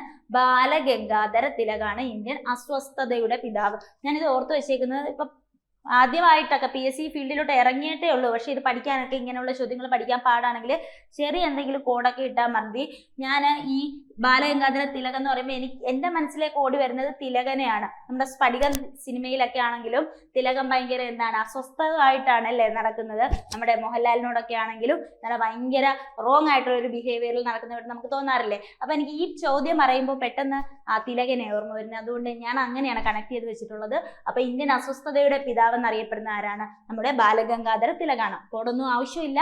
എന്നിരുന്നാലും ആദ്യമായിട്ട് PSC ഫീൽഡിലേക്ക് ഇറങ്ങിയ കുറച്ച് കുട്ടികളൊക്കെ ഉണ്ടാവില്ലേ, അപ്പൊ അവർക്ക് വേണ്ടിയിട്ടൊന്ന് പറഞ്ഞെന്ന് മാത്രം. ഓക്കെ, അപ്പൊ നമുക്ക് നോക്കാം. ബാലഗംഗാധര തിലക് നോക്കിയടാ, മഹാരാഷ്ട്രയിൽ നികുതി നിസ്സഹകരണ സമരം നടത്തിയ നേതാവാണ് ബാലഗംഗാധര തിലക്. എന്താണ്? നികുതി നിസ്സഹകരണ സമരം. പരീക്ഷയ്ക്ക് ചോദിക്കും നികുതി നിസ്സഹകരണം. അപ്പൊ നിങ്ങൾ മനസ്സിലാക്കി നിസ്സഹകരണം ഗാന്ധിജിയല്ലേ? അങ്ങനെയല്ലടാ, എടുത്തു പഠിക്കുക. മഹാരാഷ്ട്രയിൽ നികുതി നിസ്സഹകരണ സമരം നടത്തിയ നേതാവാണ് ആരെന്ന് പറഞ്ഞാല് ബാലഗംഗാധര തിലകൻ. ഇന്ത്യൻ സ്വാതന്ത്ര്യ സമര ചരിത്രത്തിൽ മഹാത്മാഗാന്ധി കഴിഞ്ഞാൽ ഏറ്റവും കൂടുതൽ കാലം ജയിൽവാസം അനുഭവിച്ചത് ബാലഗംഗാധര തിലകനാണ്. എന്താണ്? നോക്കിക്കേ, ഇന്ത്യൻ സ്വാതന്ത്ര്യ സമര ചരിത്രത്തിൽ തന്നെ ഗാന്ധിജിക്ക് ശേഷം, ഗാന്ധിജി കഴിഞ്ഞാൽ ഏറ്റവും കൂടുതൽ കാലം തടവിൽ അല്ലെങ്കിൽ ജയിലിൽ വസിച്ചിട്ടുള്ളത് ആരാന്ന് ചോദിച്ചു കഴിഞ്ഞാൽ, ജയിൽവാസം അനുഷ്ഠിച്ചിട്ടുള്ളത് ആരാന്ന് ചോദിച്ചു കഴിഞ്ഞാൽ അത് ആരാണ്? അത് നമ്മുടെ ബാലഗംഗാധര തിലകനാണ്. ഇനി ഇന്ത്യൻ അൺറസ്റ്റ് എന്ന പുസ്തകത്തിൽ ബാലഗംഗാധര തിലകനെ ഇന്ത്യൻ അശാന്തിയുടെ പിതാവ് എന്ന് വിശേഷിപ്പിച്ചത് ആരാണ്?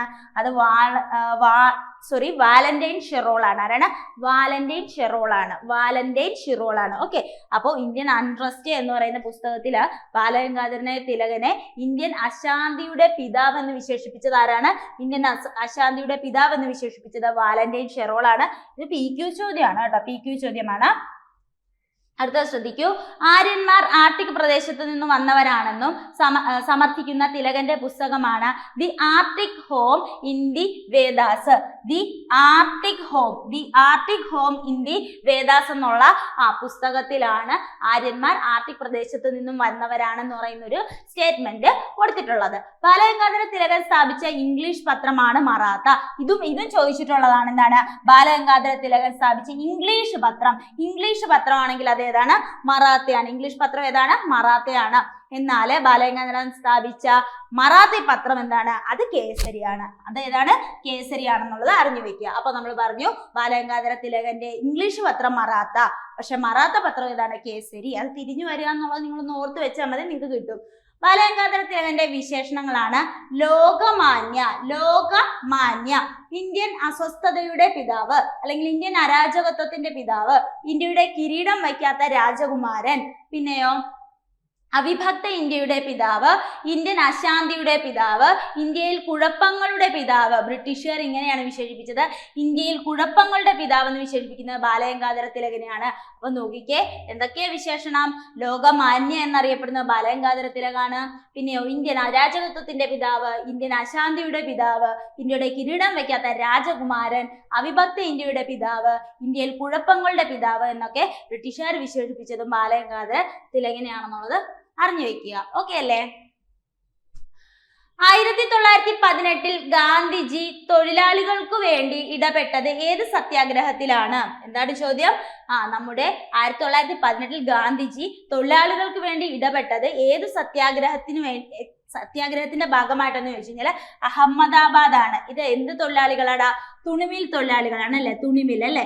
അപ്പൊ അഹമ്മദാബാദിലെ പ്ലേഗ് ബോണസും ഒക്കെ ആയിട്ട് ബന്ധപ്പെട്ട അഹമ്മദാബാദിലെ എന്താണ് തുണിമില്ല തൊഴിലാളികൾക്ക് വേണ്ടിയിട്ട് നടത്തിയ സമരമാണ് അഹമ്മദാബാദ് തുണിമിൽ സമരം എന്ന് പറയുന്നത്.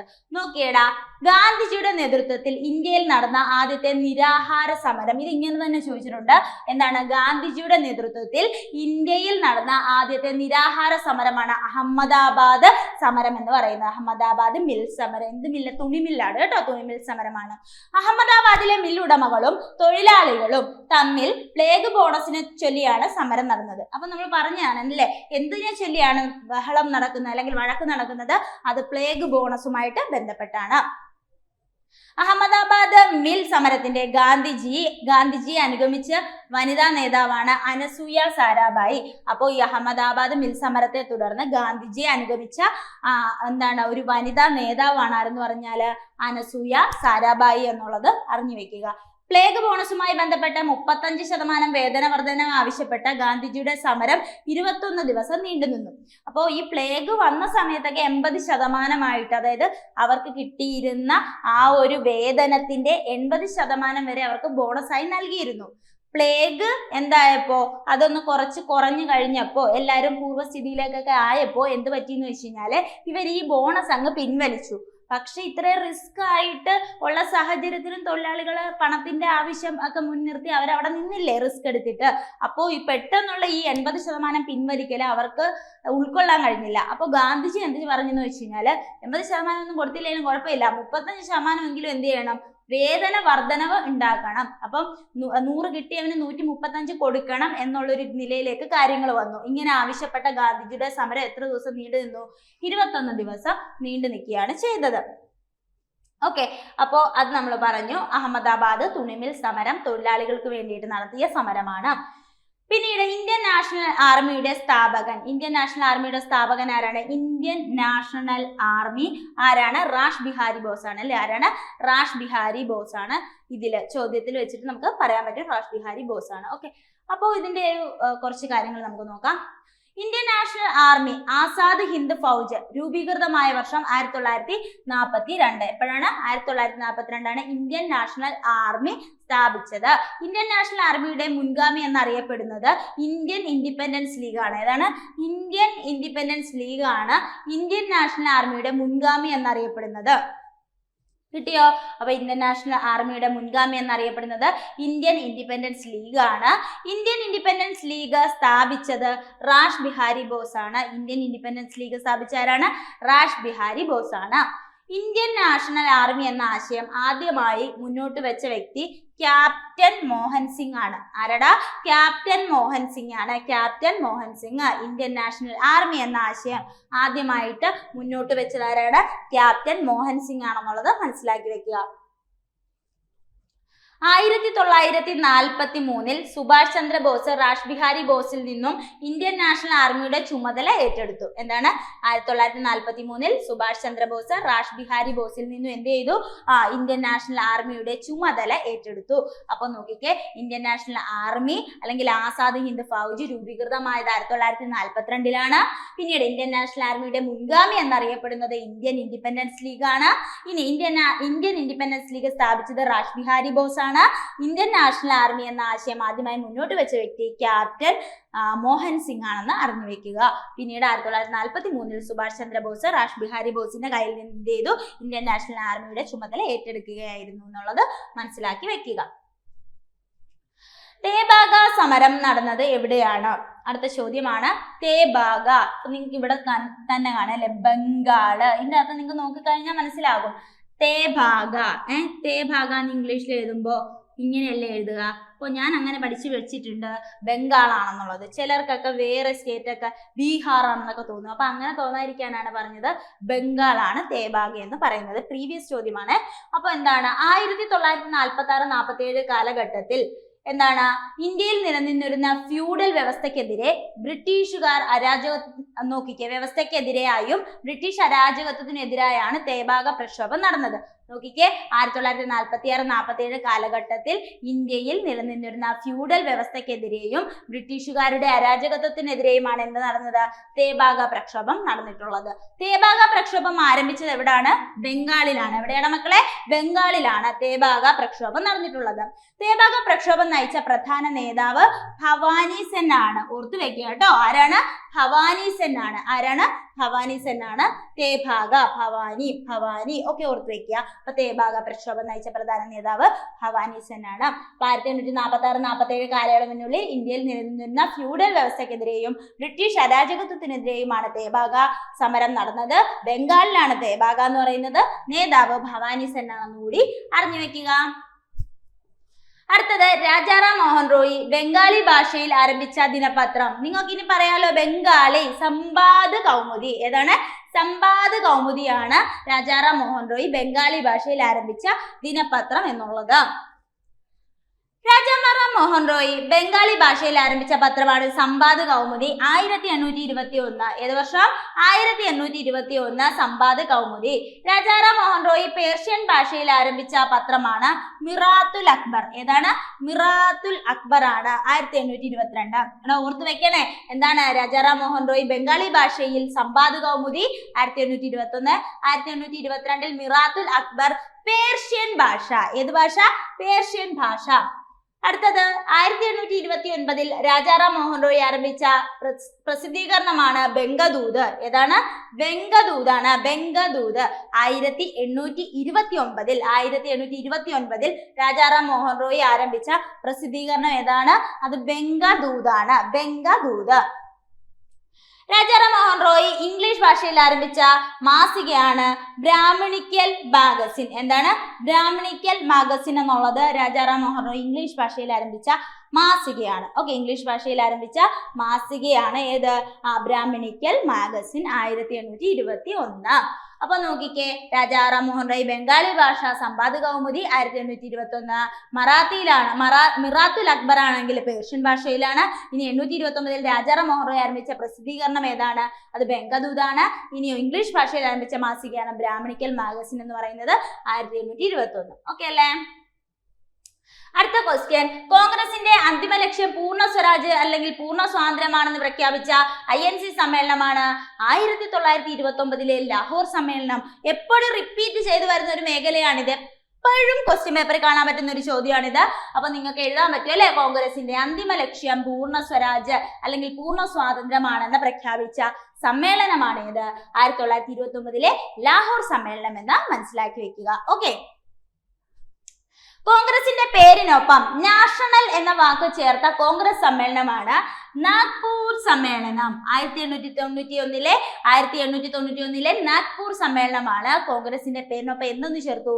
നാഷണൽ എന്ന് പറയുന്ന ഒരു ടേം കൂട്ടിച്ചേർത്തു. ഓക്കെ, വന്ദേ മാതരം ദേശീയ ഗീതം ആദ്യമായി ആലപിച്ച കോൺഗ്രസ് സമ്മേളനമാണ് കൊൽക്കത്ത സമ്മേളനം. ഏതാണ്?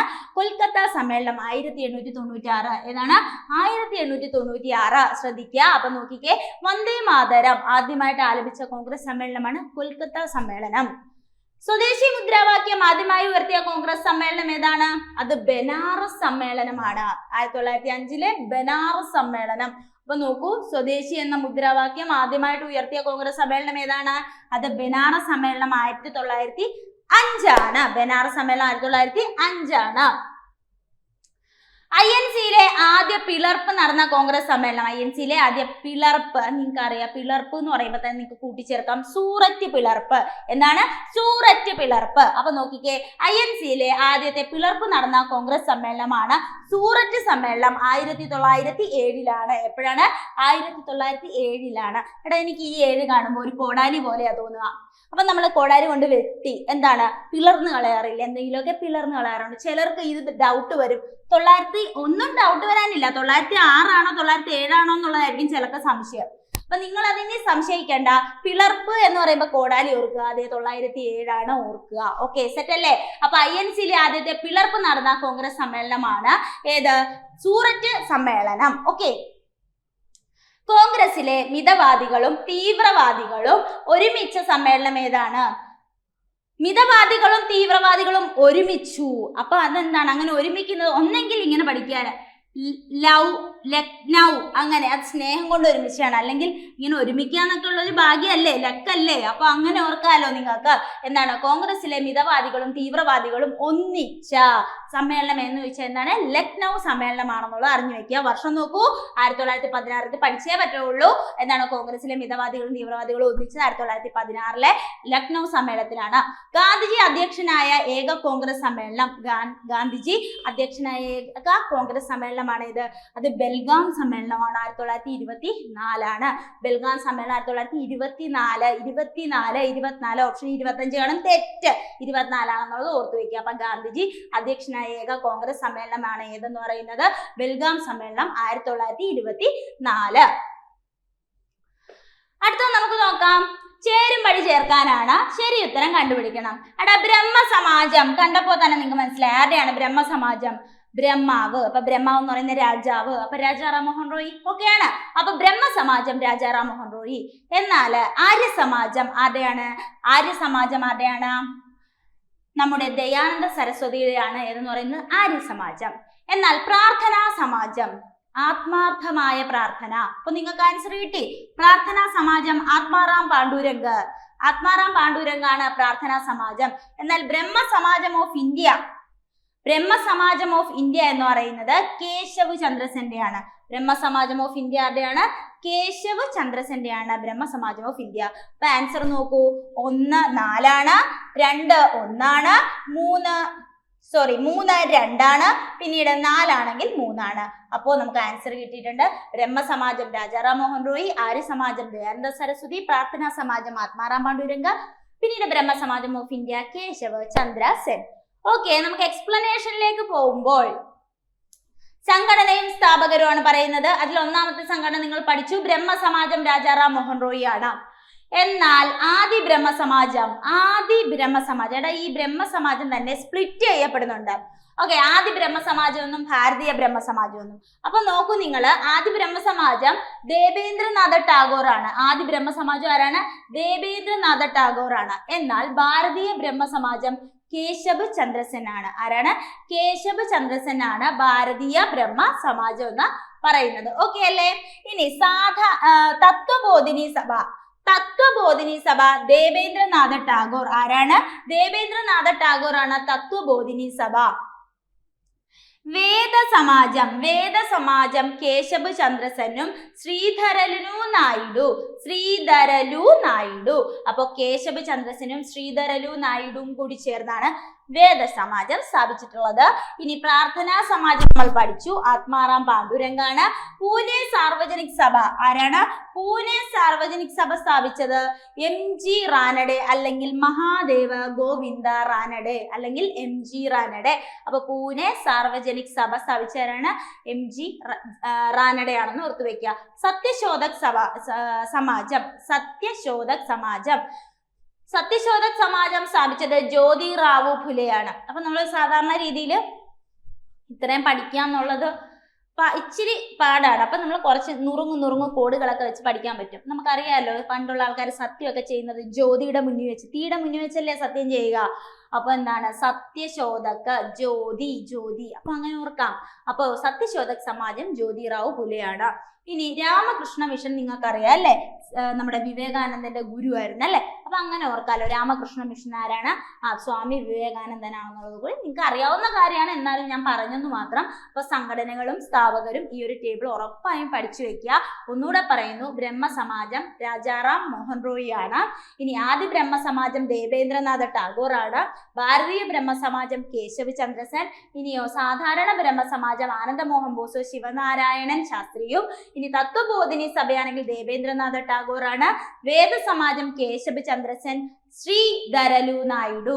പ്രാർത്ഥനാ സമാജം ആത്മാറാം പാണ്ഡുരംഗ. പൂനെ സാർവജനിക് സഭ മഹാദേവ് ഗോവിന്ദ റാനഡെ. ഇനി സത്യശോധക് സമാജം ജ്യോതിറാവു ഫുലെ. പിന്നീട് രാമകൃഷ്ണ മിഷൻ സ്വാമി വിവേകാനന്ദൻ എന്നുകൂടി അറിഞ്ഞു വെക്കുക. അടുത്ത ക്വസ്റ്റ്യനിലേക്ക് നമ്മൾ പോവുകയാണ്. ഇന്ത്യൻ നാഷണൽ കോൺഗ്രസ് ഗാന്ധിജിയുടെ നേതൃത്വത്തിൽ നടത്തിയ അവസാനത്തെ ബഹുജന സമരം. INC ഗാന്ധിജിയുടെ നേതൃത്വത്തിൽ നടത്തിയ അവസാനത്തെ ബഹുജന സമരം ഏതാണ്? അത് നിങ്ങൾക്ക് അറിയാം. അത് ഏത് തന്നെ? Quit India. ഏതാണ്? ക്വിറ്റ് ഇന്ത്യ ആണ് അല്ലെ. ക്വിറ്റ് ഇന്ത്യ സമരം 1942 ക്വിറ്റ് ഇന്ത്യയാണ്.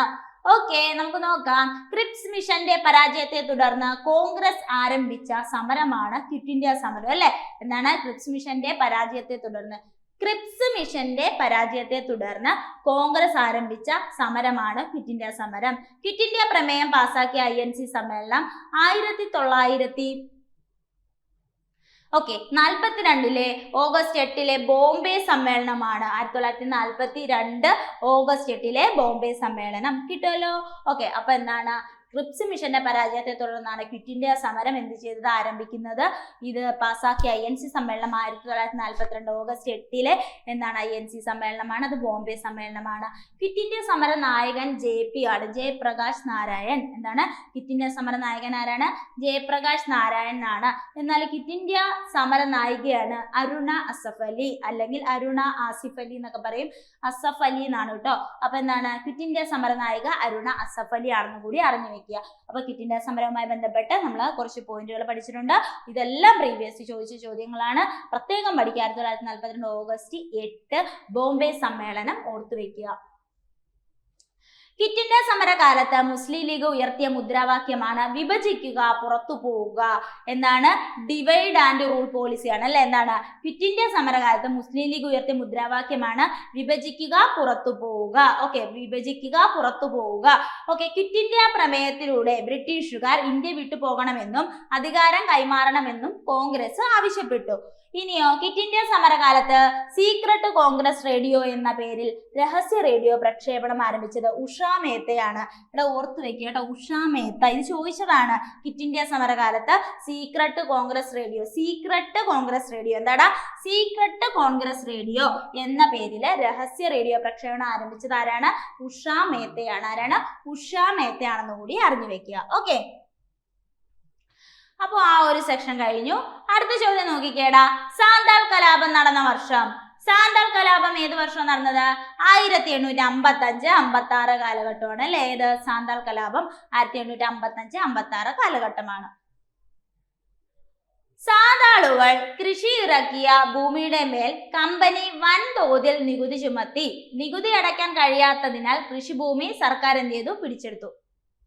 അപ്പോ ബ്രിട്ടീഷ് ഇന്ത്യയിൽ നടന്ന ഏറ്റവും വലിയ ഗോത്രവർഗ കലാപമായി സാന്താൾ കലാപം മാറുകയാണ് ചെയ്തത്.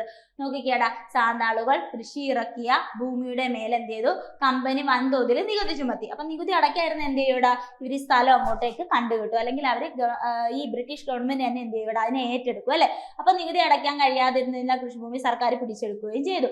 എന്നാൽ ബ്രിട്ടീഷ് ഇന്ത്യയിൽ നടന്ന ഏറ്റവും വലിയ ഗോത്ര കലാപമായിട്ട് അങ്ങനെ സാന്താൾ കലാപം മാറുകയാണ്. ഇനി നോക്കിയേടാ, സാന്താൾ കലാപത്തിന് നേതൃത്വം നൽകിയ പ്രാദേശിക നേതാക്കളാണ് സിദ്ധുവും കാനുവും. സിന്ധു അല്ലടാ, സിദ്ധുവും കാനുവും. ഓക്കെ, സിദ്ധുവും കാനുവുമാണ് പ്രാദേശിക നേതാക്കൾ. സാന്താൾ കലാപം അരങ്ങേറിയത് ബംഗാൾ, ബീഹാർ എന്നീ സ്ഥലങ്ങളിലാണ്. എവിടെയാണ്? ബംഗാൾ, ബീഹാർ എന്നീ സംസ്ഥാനങ്ങളിലാണ് ഏത് സാന്താൾ കലാപം അരങ്ങേറിയത്. ഝാർഖണ്ഡ് കൂടിയുണ്ട്. ഝാർഖണ്ഡ് എന്നീ സംസ്ഥാനങ്ങളിലെ രാജ്മഹൽ കുന്നുകളിലാണ് എന്ത് ചെയ്തത്? സാന്താൾ കലാപം അരങ്ങേറിയിട്ടുള്ളത്. ബംഗാൾ, ബീഹാർ, ഝാർഖണ്ഡ്. സാന്താൾ കലാപത്തെ തുടർന്ന് ബ്രിട്ടീഷുകാർ രൂപീകരിച്ച ജില്ലയാണ് സാന്താൾ പർഗാനാസ്. നോക്കൂ, സാന്താൾ കലാപത്തെ തുടർന്ന് ബ്രിട്ടീഷുകാർ രൂപീകരിച്ച ജില്ല ഏതാണ്? സാന്താൾ പർഗാനാസ് ആണ്. ഏതാണ്? സാന്താൾ പർഗാനാസ് ആണെന്നുള്ളത് ഓർത്തു വെക്കുക. അടുത്ത നോക്കൂ, ഇന്ത്യൻ ദേശീയ പ്രസ്ഥാനത്തിന്റെ നഴ്സറി അതേതാടാ? ഇന്ത്യൻ ദേശീയ പ്രസ്ഥാനത്തിന്റെ നഴ്സറി അത് ബംഗാളാണ് അല്ലെ. ഇന്ത്യൻ ദേശീയ പ്രസ്ഥാനത്തിന്റെ നഴ്സറി എന്നറിയപ്പെടുന്നത് ഏതാണ്? ബംഗാളാണ്. ബംഗാൾ. ഓക്കെ, ഇന്ത്യൻ ദേശീയ പ്രസ്ഥാനത്തിന്റെ ആദ്യകാല നേതാക്കളിൽ ഭൂരിഭാഗം പേരും ബംഗാളികളായിരുന്നു. അതിനാൽ ബംഗാളിനെ ഇന്ത്യൻ ദേശീയ പ്രസ്ഥാനത്തിന്റെ നഴ്സറി എന്ന് വിളിക്കുന്നു. അപ്പൊ നമുക്കറിയാം ഇന്ത്യൻ ദേശീയ പ്രസ്ഥാനത്തിന്റെ നഴ്സറി ബംഗാളാണ്. എന്തുകൊണ്ടാണ് അങ്ങനെ വിളിക്കുന്നതെന്ന് പറയുന്നത്? ഇന്ത്യൻ ദേശീയ പ്രസ്ഥാനത്തിന്റെ ആദ്യകാല നേതാക്കളിൽ ഭൂരിഭാഗം പേരും എന്തായിരുന്നു? ബംഗാളിലെ ആളുകളായിരുന്നു. അതുകൊണ്ടാണ് അങ്ങനെ വിശേഷിപ്പിക്കുന്നത്. ഭിന്നിപ്പിച്ച് ഭരിക്കുക എന്ന ബ്രിട്ടീഷ് നയത്തിന്റെ ഉദാഹരണമാണ് ബംഗാൾ വിഭജനം. എന്താണ്? ഭിന്നിപ്പിച്ച് ഭരിക്കുക എന്ന ബ്രിട്ടീഷ് നയത്തിന്റെ ഉത്തമ ഉദാഹരണം എന്ന് പറയുന്നത് ബംഗാൾ വിഭജനമാണ് കേട്ടോ. ഓക്കെ, അപ്പൊ ബംഗാൾ വിഭജനം പ്രഖ്യാപിച്ച വർഷം 1905 ജൂലൈ 20. എപ്പോഴാണ്? ജൂലൈ 20 ആണ് കേട്ടോ. 1905 ജൂലൈ 20. ബംഗാൾ വിഭജനം നിലവിൽ വന്നത് 1905 ഒക്ടോബർ 16. എപ്പോഴാണ്? 1905 ഒക്ടോബർ 16 ആണ് ബംഗാൾ വിഭജനം നിലവിൽ വരുമ്പോൾ വൈസ്രോയി എന്ന് പറയുന്നത് നമ്മുടെ മിന്റോയാണ്. Minto second. ആരാണ്? Minto second. ബംഗാൾ വിഭജനം നടപ്പിലാക്കിയ വൈസ്രോയി ആണെങ്കിൽ ലോർഡ് കഴ്സൺ ആണ്. അപ്പൊ കട്ട് ചെയ്തു എന്ന് വിചാരിച്ചാൽ മതി. ബംഗാൾ വിഭജിച്ചു, കട്ട് ചെയ്തു, കട്ട് കഴ്സൺ ആണ് കേട്ടോ. അപ്പൊ അതുകൂടി ഒന്ന് ഓർത്തു വെക്കുക. അപ്പൊ ബംഗാൾ വിഭജനം പ്രഖ്യാപിച്ച 1905 ജൂലൈ 20, വിഭജനം നിലവിൽ വന്ന 1905 ഒക്ടോബർ 16, പിന്നീട് നിലവിൽ വരുമ്പോൾ വൈസ്രോയി എന്ന് പറയുന്ന മിന്റോ സെക്കൻഡ്. ഇനി എന്താ ബംഗാൾ വിഭജനം നടപ്പിലാക്കിയ വൈസ്രോയി ചോദിച്ചാല് ലോർഡ് കഴ്സൺ ആണെന്ന് മനസ്സിലാക്കി വെക്കുക. അടുത്ത ചോദ്യം, ഇന്ത്യൻ നാഷണൽ കോൺഗ്രസിന്റെ പ്രസിഡന്റ് സ്ഥാനം അലങ്കരിച്ച ഏക മലയാളി ആരാണ്? ചേറ്റൂർ ശങ്കരൻ നായരാണ്. എന്താണ്? നമ്മുടെ ഇന്ത്യൻ നാഷണൽ കോൺഗ്രസിന്റെ പ്രസിഡന്റ് സ്ഥാനം അലങ്കരിച്ച ഏക മലയാളിയാണ് ചേറ്റൂർ ശങ്കരൻ നായർ. കോൺഗ്രസ് സമ്മേളനത്തിൽ പങ്കെടുത്ത ആദ്യത്തെ മലയാളി ബാരിസ്റ്റർ GP പിള്ള. എടാ, സമ്മേളനത്തിൽ പങ്കെടുത്ത മലയാളി, പങ്കെടുത്ത എന്ന് പറയുന്ന ടേമാണ് ഓർക്കുക. പങ്കെടുത്ത മലയാളി ചോദിച്ചു കഴിഞ്ഞാൽ ആരാണ്? അത് GP പിള്ളയാണ്. ആരാണ്? GP പിള്ള. കോൺഗ്രസിന്റെ ആദ്യ സമ്മേളനത്തിന്റെ അധ്യക്ഷൻ ആരാന്ന് ചോദിച്ചു കഴിഞ്ഞാൽ ഉമേഷ് ചന്ദ്ര ബാനർജിയാണ്. ആരാണ്? ഉമേഷ് ചന്ദ്ര ബാനർജി അല്ലെങ്കിൽ WC ബാനർജിയാണ്. കോൺഗ്രസിന്റെ ആദ്യ സമ്മേളനത്തിന്റെ അധ്യക്ഷൻ ആരാണ്? WC ബാനർജി ആണെന്ന് അറിഞ്ഞു വെക്കുക. കോൺഗ്രസ് പ്രസിഡന്റായ ആദ്യ ദളിത് വംശജനാണ് D സഞ്ജീവയ്യ. ആരാണ്? D സഞ്ജീവയ്യ. ഓർത്തു വെക്കുക, ദളിത് വംശജനാണെങ്കിൽ അത് D സഞ്ജീവയ്യാണ്. അപ്പൊ കോൺഗ്രസ് സമ്മേളനത്തിൽ പങ്കെടുത്ത ആദ്യത്തെ മലയാളി ബാരിസ്റ്റർ GP പിള്ളയാണ്. എന്നാൽ കോൺഗ്രസ് സമ്മേളനത്തിന്റെ ആദ്യത്തെ അധ്യക്ഷൻ എന്ന് പറയുന്നത് WC ബാനർജിയാണ്. കോൺഗ്രസ് പ്രസിഡന്റായ ആദ്യ ദളിത് വംശജനാണെങ്കിൽ ആരാണ്? അത് D സഞ്ജീവയ്യാണ്. കോൺഗ്രസ് പ്രസിഡന്റായ ആദ്യ പാഴ്സി മതസ്ഥൻ ദാദാബായി നവറോജി. പാഴ്സി ആണെങ്കിൽ ആരാണ്? ദാദാബായി നവറോജിയാണ്. ഓക്കെ, കോൺഗ്രസ് പ്രസിഡന്റ് ആയത് മുസ്ലിം ആണ്. ആര്? ബദറുദ്ദീൻ തയാബ്ജി. ആരാണ്? ബദറുദ്ദീൻ തയാബ്ജി ആണ് കോൺഗ്രസ് പ്രസിഡന്റ് ആയ ആദ്യ മുസ്ലിം എന്ന് പറയുന്നത്. കോൺഗ്രസിലെ ആദ്യ ആക്ടിംഗ് പ്രസിഡന്റ് ആണ് ഹക്കീം അജ്മൽ ഖാൻ. പ്രീവിയസ് ആണ് കേട്ടോ. Acting president. കോൺഗ്രസ് സമ്മേളനത്തിലെ ആദ്യത്തെ ആക്ടിംഗ് പ്രസിഡന്റ് ആരാണ്? ഹക്കീം അജ്മൽ ഖാൻ ആണെന്ന് കൂടി നിങ്ങൾ അറിഞ്ഞു വെക്കുക. അപ്പൊ നമ്മൾ പറഞ്ഞു കോൺഗ്രസ് സമ്മേളനത്തിൽ പങ്കെടുത്ത ആദ്യത്തെ മലയാളി ആണെങ്കിൽ ബാരിസ്റ്റർ GP പിള്ള. കോൺഗ്രസിന്റെ ആദ്യ സമ്മേളനത്തിന്റെ അധ്യക്ഷനാണെങ്കിൽ WC ബാനർജി. എന്നാൽ ആദ്യത്തെ ദളിത് വംശജൻ അല്ലെ, കോൺഗ്രസിന്റെ പ്രസിഡന്റ് ആദ്യ ദളിത് വംശജൻ D സഞ്ജീവയ്യാണ്. കോൺഗ്രസ് പ്രസിഡന്റ് ആദ്യത്തെ പാഴ്സി മതസ്ഥൻ ദാദാബായി നവറോജി. എന്നാൽ കോൺഗ്രസ് പ്രസിഡന്റ് ആദ്യ മുസ്ലിം ആണെങ്കിൽ ബദറുദ്ദീൻ ദിയാബ്ജി ആണ്. എന്നാൽ കോൺഗ്രസ് പ്രസിഡന്റ് ആക്ടിംഗ് പ്രസിഡന്റ് ആകുന്ന ആദ്യത്തെ വ്യക്തി ആരാണ്? ഹക്കീം അജ്മൽ ഖാൻ ആണെന്ന് ഓർത്തുവെക്കുക.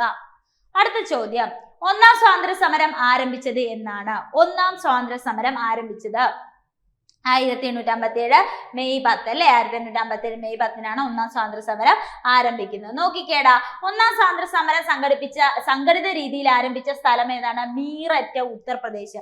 ഒന്നാം സ്വാതന്ത്ര്യ സമരം സംഘടിത രീതിയിൽ ആരംഭിച്ചത് എവിടെയാന്ന് ചോദിച്ചു കഴിഞ്ഞാൽ അത് മീററ്റ്, ഉത്തർപ്രദേശ്. എവിടെയാണ്? മീററ്റ്, ഉത്തർപ്രദേശ്. കലാപം ആരംഭിക്കുന്നതിന് കലാപകാരികൾ സ്വാധീനിച്ചിരുന്ന മാർഗങ്ങൾ എന്തൊക്കെയാണ്? എന്തൊക്കെ കാര്യങ്ങളാണ് അവർ സ്വീകരിച്ചിരുന്നത്? വെടിമുഴക്കവും ബ്യൂഗിൾ ആലാപനവും. എന്താണ്? വെടിമുഴക്കവും ബ്യൂഗിൾ ആലാപനവും. ഇനി കലാപകാരികളുടെ മുദ്രാവാക്യങ്ങൾ പ്രധാനമായും സംഘടിക്കുക, ഉണരുക, വിദേശികളെ പുറത്താക്കുക. സംഘടിക്കുക, ഉണരുക, വിദേശികളെ പുറത്താക്കുക. സംഘടിക്കുക, ഉണരുക, വിദേശികളെ പുറത്താക്കുക എന്നുള്ളതായിരുന്നു മുദ്രാവാക്യം. ഈ മുദ്രാവാക്യങ്ങൾ പ്രധാനമായും മുഴങ്ങിക്കേട്ടത് ഹിന്ദി, ഉറുദു, പേർഷ്യൻ എന്നീ ഭാഷകളിലാണ്. ഹിന്ദി, ഉറുദു, പേർഷ്യൻ എന്നീ ഭാഷകളിലായിരുന്നു ഇത്തരത്തില് മുദ്രാവാക്യങ്ങളൊക്കെ മുഴങ്ങിക്കേട്ടത്. അപ്പൊ നമ്മൾ പറഞ്ഞു ഒന്നാം സ്വാതന്ത്ര്യ സമരം സംഘടിത രീതിയിൽ ആരംഭിച്ചത് മീററ്റ്, ഉത്തർപ്രദേശാണ്. കലാപം ആരംഭിക്കുന്നതിന് കലാപകാരികൾ സ്വീകരിച്ചിരുന്ന മാർഗങ്ങളാണ് വെടിമുഴക്കവും ബ്യൂഗിളിന്റെ ആലാപനവും. മുദ്രാവാക്യം നമ്മൾ പഠിച്ചു. സംഘടിക്കുക, ഉണരുക, ബ്രിട്ടീഷുകാരെ അല്ലെങ്കിൽ വിദേശികളെ പുറത്താക്കുക എന്നുള്ളതാണ്. ഓക്കെ, ഉറുദു പിന്നെയോ ഹിന്ദി, പേർഷ്യൻ ഭാഷകളിലാണ് ഇവർ മുദ്രാവാക്യങ്ങൾ മുഴക്കിയിരുന്നത്. ഇന്ത്യയിൽ മുഗൾ ഭരണത്തിന്റെ പൂർണ്ണമായ പതനത്തിന് കാരണമായി കണക്കാക്കുന്നത് 1857 വിപ്ലവമാണ്. എന്താടാ? ഇന്ത്യയിൽ മുഗൾ ഭരണത്തിന്റെ പൂർണ്ണമായ പതനത്തിന് കാരണമായി കണക്കാക്കുന്നത് 1857 വിപ്ലവമാണ്. എന്നാൽ ആശയവിനിമയത്തിന് കലാപകാരികൾ സ്വീകരിച്ച രീതികളിലൊന്ന് ചപ്പാത്തി സംഭവം. എന്താണ്? ചപ്പാത്തി. ഇവർക്ക് വേണ്ട മെസ്സേജ് ഒക്കെ ചപ്പാത്തിക്കകത്താക്കി എഴുതി കൊടുത്തുവിടുമായിരുന്നു. ഓക്കെ, അപ്പൊ എന്താണ്? ആശയവിനിമയത്തിനായി കലാപകാരികൾ സ്വീകരിച്ചിരുന്ന രീതികളിലൊന്ന് ചപ്പാത്തി സംഭവമാണ്. ഇനി 1857 വിപ്ലവത്തിലെ കലാപകാരികളുടെ രഹസ്യ മുദ്രയാണ് ചപ്പാത്തിയും ചുവന്ന താമരയും. എന്താണ്?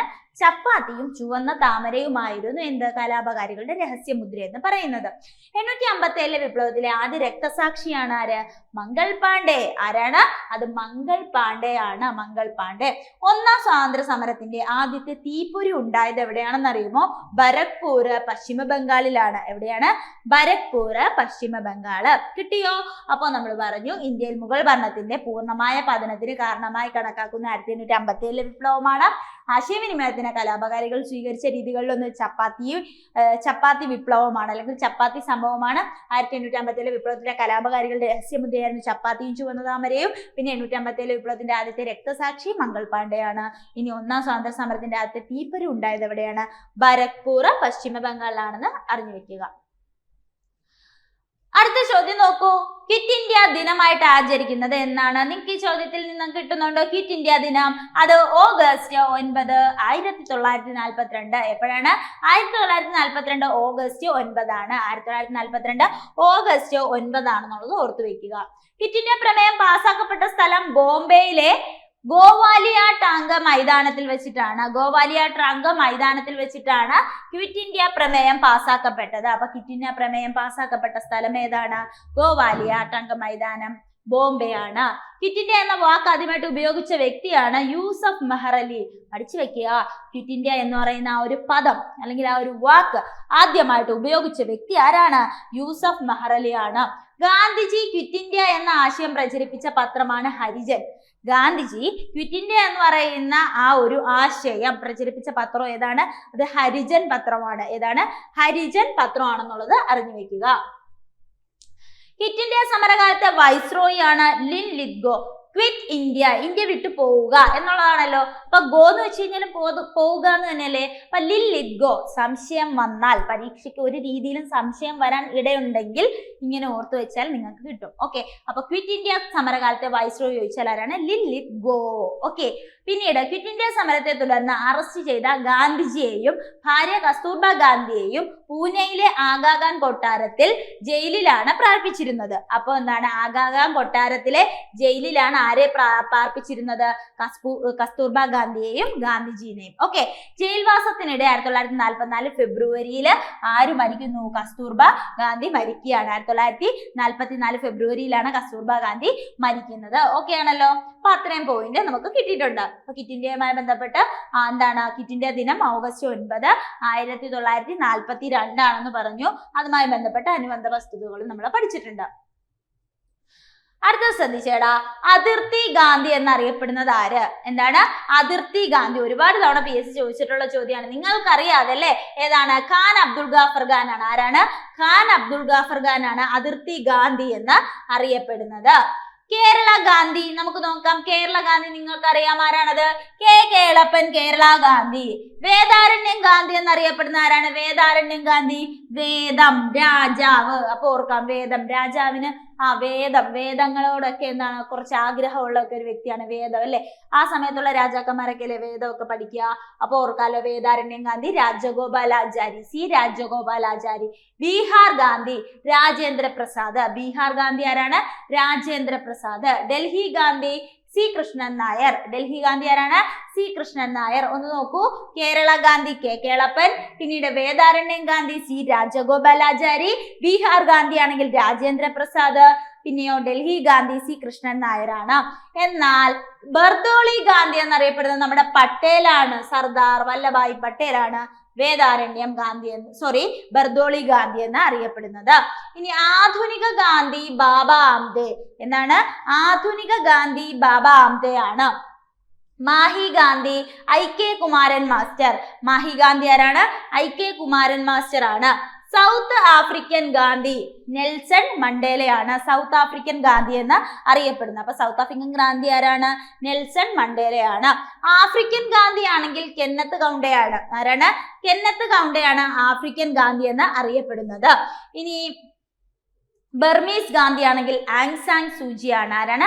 ആങ് സാൻ സൂചിയാണ് ബർമീസ് ഗാന്ധി. അപ്പൊ ശ്രദ്ധിക്കൂ, കേരള ഗാന്ധി കേളപ്പൻ, വേദാരണ്യം ഗാന്ധി ആണെങ്കിൽ സി രാജഗോപാലാചാരി, ഇനിയോ ബീഹാർ ഗാന്ധി രാജേന്ദ്ര പ്രസാദ്, ഡൽഹി ഗാന്ധി സി കൃഷ്ണൻ നായർ, ഇനി ബർദോളി ഗാന്ധി ആണെങ്കിൽ സർദാർ വല്ലഭായ് പട്ടേലാണ്, ആധുനിക ഗാന്ധി ബാബ ആംതെയാണ്, ഇനിയോ മാഹി ഗാന്ധി IK കുമാരൻ മാസ്റ്റർ ആണ്, South African Gandhi Nelson Mandela, പിന്നെ ആഫ്രിക്കൻ ഗാന്ധി കെന്നത്ത് കൗണ്ട, പിന്നീട് ബർമീസ് ഗാന്ധി ആങ് സാൻ സൂചി ആണെന്ന് കൂടി മനസ്സിലാക്കി വെക്കുക. അടുത്ത ചോദ്യം, സ്വാതന്ത്ര്യലബ്ധിക്ക് ശേഷം ഗോവ പോർച്ചുഗീസുകാരിൽ നിന്ന് വീണ്ടെടുക്കാനായി ഇന്ത്യ നടത്തിയ സൈനിക മുന്നേറ്റമാണ് ഓപ്പറേഷൻ വിജയ്. ഏതാണ്? ഓപ്പറേഷൻ വിജയ് എന്ന് പറയുന്നത്. അപ്പൊ സ്വാതന്ത്ര്യലബ്ധിക്ക് ശേഷം ഗോവ പോർച്ചുഗീസുകാരിൽ നിന്ന് വീണ്ടെടുക്കാൻ വേണ്ടിയിട്ട്, ഗോവ ആരിൽ നിന്ന് വീണ്ടെടുക്കാൻ? പോർച്ചുഗീസുകാരിൽ നിന്ന് വീണ്ടെടുക്കാൻ വേണ്ടിയിട്ട് നടത്തിയ സൈനിക മുന്നേറ്റമാണ് ഓപ്പറേഷൻ വിജയ് എന്ന് പറയുന്നത്. 1510 ബീജാപ്പൂർ സുൽത്താനെ പരാജയപ്പെടുത്തിയാണ് പോർച്ചുഗീസുകാരെ ഗോവ പിടിച്ചെടുക്കുന്നത്. 1510 ബീജാപ്പൂർ സുൽത്താൻമാരെ പരാജയപ്പെടുത്തി എന്ത് ചെയ്യുന്നു? നമ്മുടെ പോർച്ചുഗീസുകാരെ ഗോവ പിടിച്ചെടുക്കുന്നു. ദാമൻ ആൻഡ് ദിയു, ഗോവ എന്നീ പോർച്ചുഗീസുകാരുടെ ഇന്ത്യയിലെ പ്രധാന കോളനികളായിരുന്ന സ്ഥലങ്ങളാണ്. അപ്പോ ദാമൻ ആൻഡ് ദിയു ഉണ്ടായിരുന്നു, ഗോവ ഉണ്ടായിരുന്നു. ആരുടെ കൈകളിൽ? പോർച്ചുഗീസുകാരുടെ കൈകളിൽ ഉണ്ടായിരുന്ന പ്രദേശങ്ങളാണ് ദാമൻ ആൻഡ് ദിയു, ഗോവ. ഓക്കെ, പോർച്ചുഗീസുകാരിൽ നിന്ന് ഗോവയെ വിമോചിപ്പിച്ചത് 1961 ഡിസംബർ 19 എപ്പോഴാണ്? 1961 ഡിസംബർ 19 ഗോവ വിമോചനം. ഓപ്പറേഷൻ വിജയ് എന്ന് നാമകരണം ചെയ്ത സൈനിക നടപടിയിലൂടെയാണ് പോർച്ചുഗീസുകാരെ ഇന്ത്യയിൽ നിന്നും പുറത്താക്കിയത്. അപ്പം പോർച്ചുഗീസുകാരെ ഇന്ത്യയിൽ നിന്നും പുറത്താക്കപ്പെട്ട സൈനിക നടപടി ഏതാന്ന് ചോദിച്ചാൽ ഏത് പറയും നിങ്ങൾ? അത് ഓപ്പറേഷൻ വിജയ് ആണ് കേട്ടോ. ഓപ്പറേഷൻ വിജയ് ആണ്. ഗോവയിലെ സൈനിക നടപടിയെ പോലീസ് ആക്ഷൻ എന്ന് വിശേഷിപ്പിച്ചത് VK കൃഷ്ണമേനോനാണ്. അപ്പൊ ഗോവയിലെ സൈനിക നടപടിയെ എന്തെന്ന് വിശേഷിപ്പിച്ചു? Police action. എന്തെന്നാ? പോലീസ് ആക്ഷൻ എന്ന് വിശേഷിപ്പിച്ചത് ആരാണ്? അത് VK കൃഷ്ണമേനോനാണ്. VK കൃഷ്ണമേനോൻ. 1510 ബീജാപ്പൂർ സുൽത്താൻമാരെ പരാജയപ്പെടുത്തി എന്ത് ചെയ്തു? പോർച്ചുഗീസുകാര് ഗോവയെ പിടിച്ചെടുത്തു. ദാമൻ ആൻഡ് ദിയു, ഗോവ എന്നിവ പോർച്ചുഗീസുകാരുടെ ഇന്ത്യയിലെ പ്രധാനപ്പെട്ട കോളനികളായിരുന്ന സ്ഥലങ്ങളാണ്.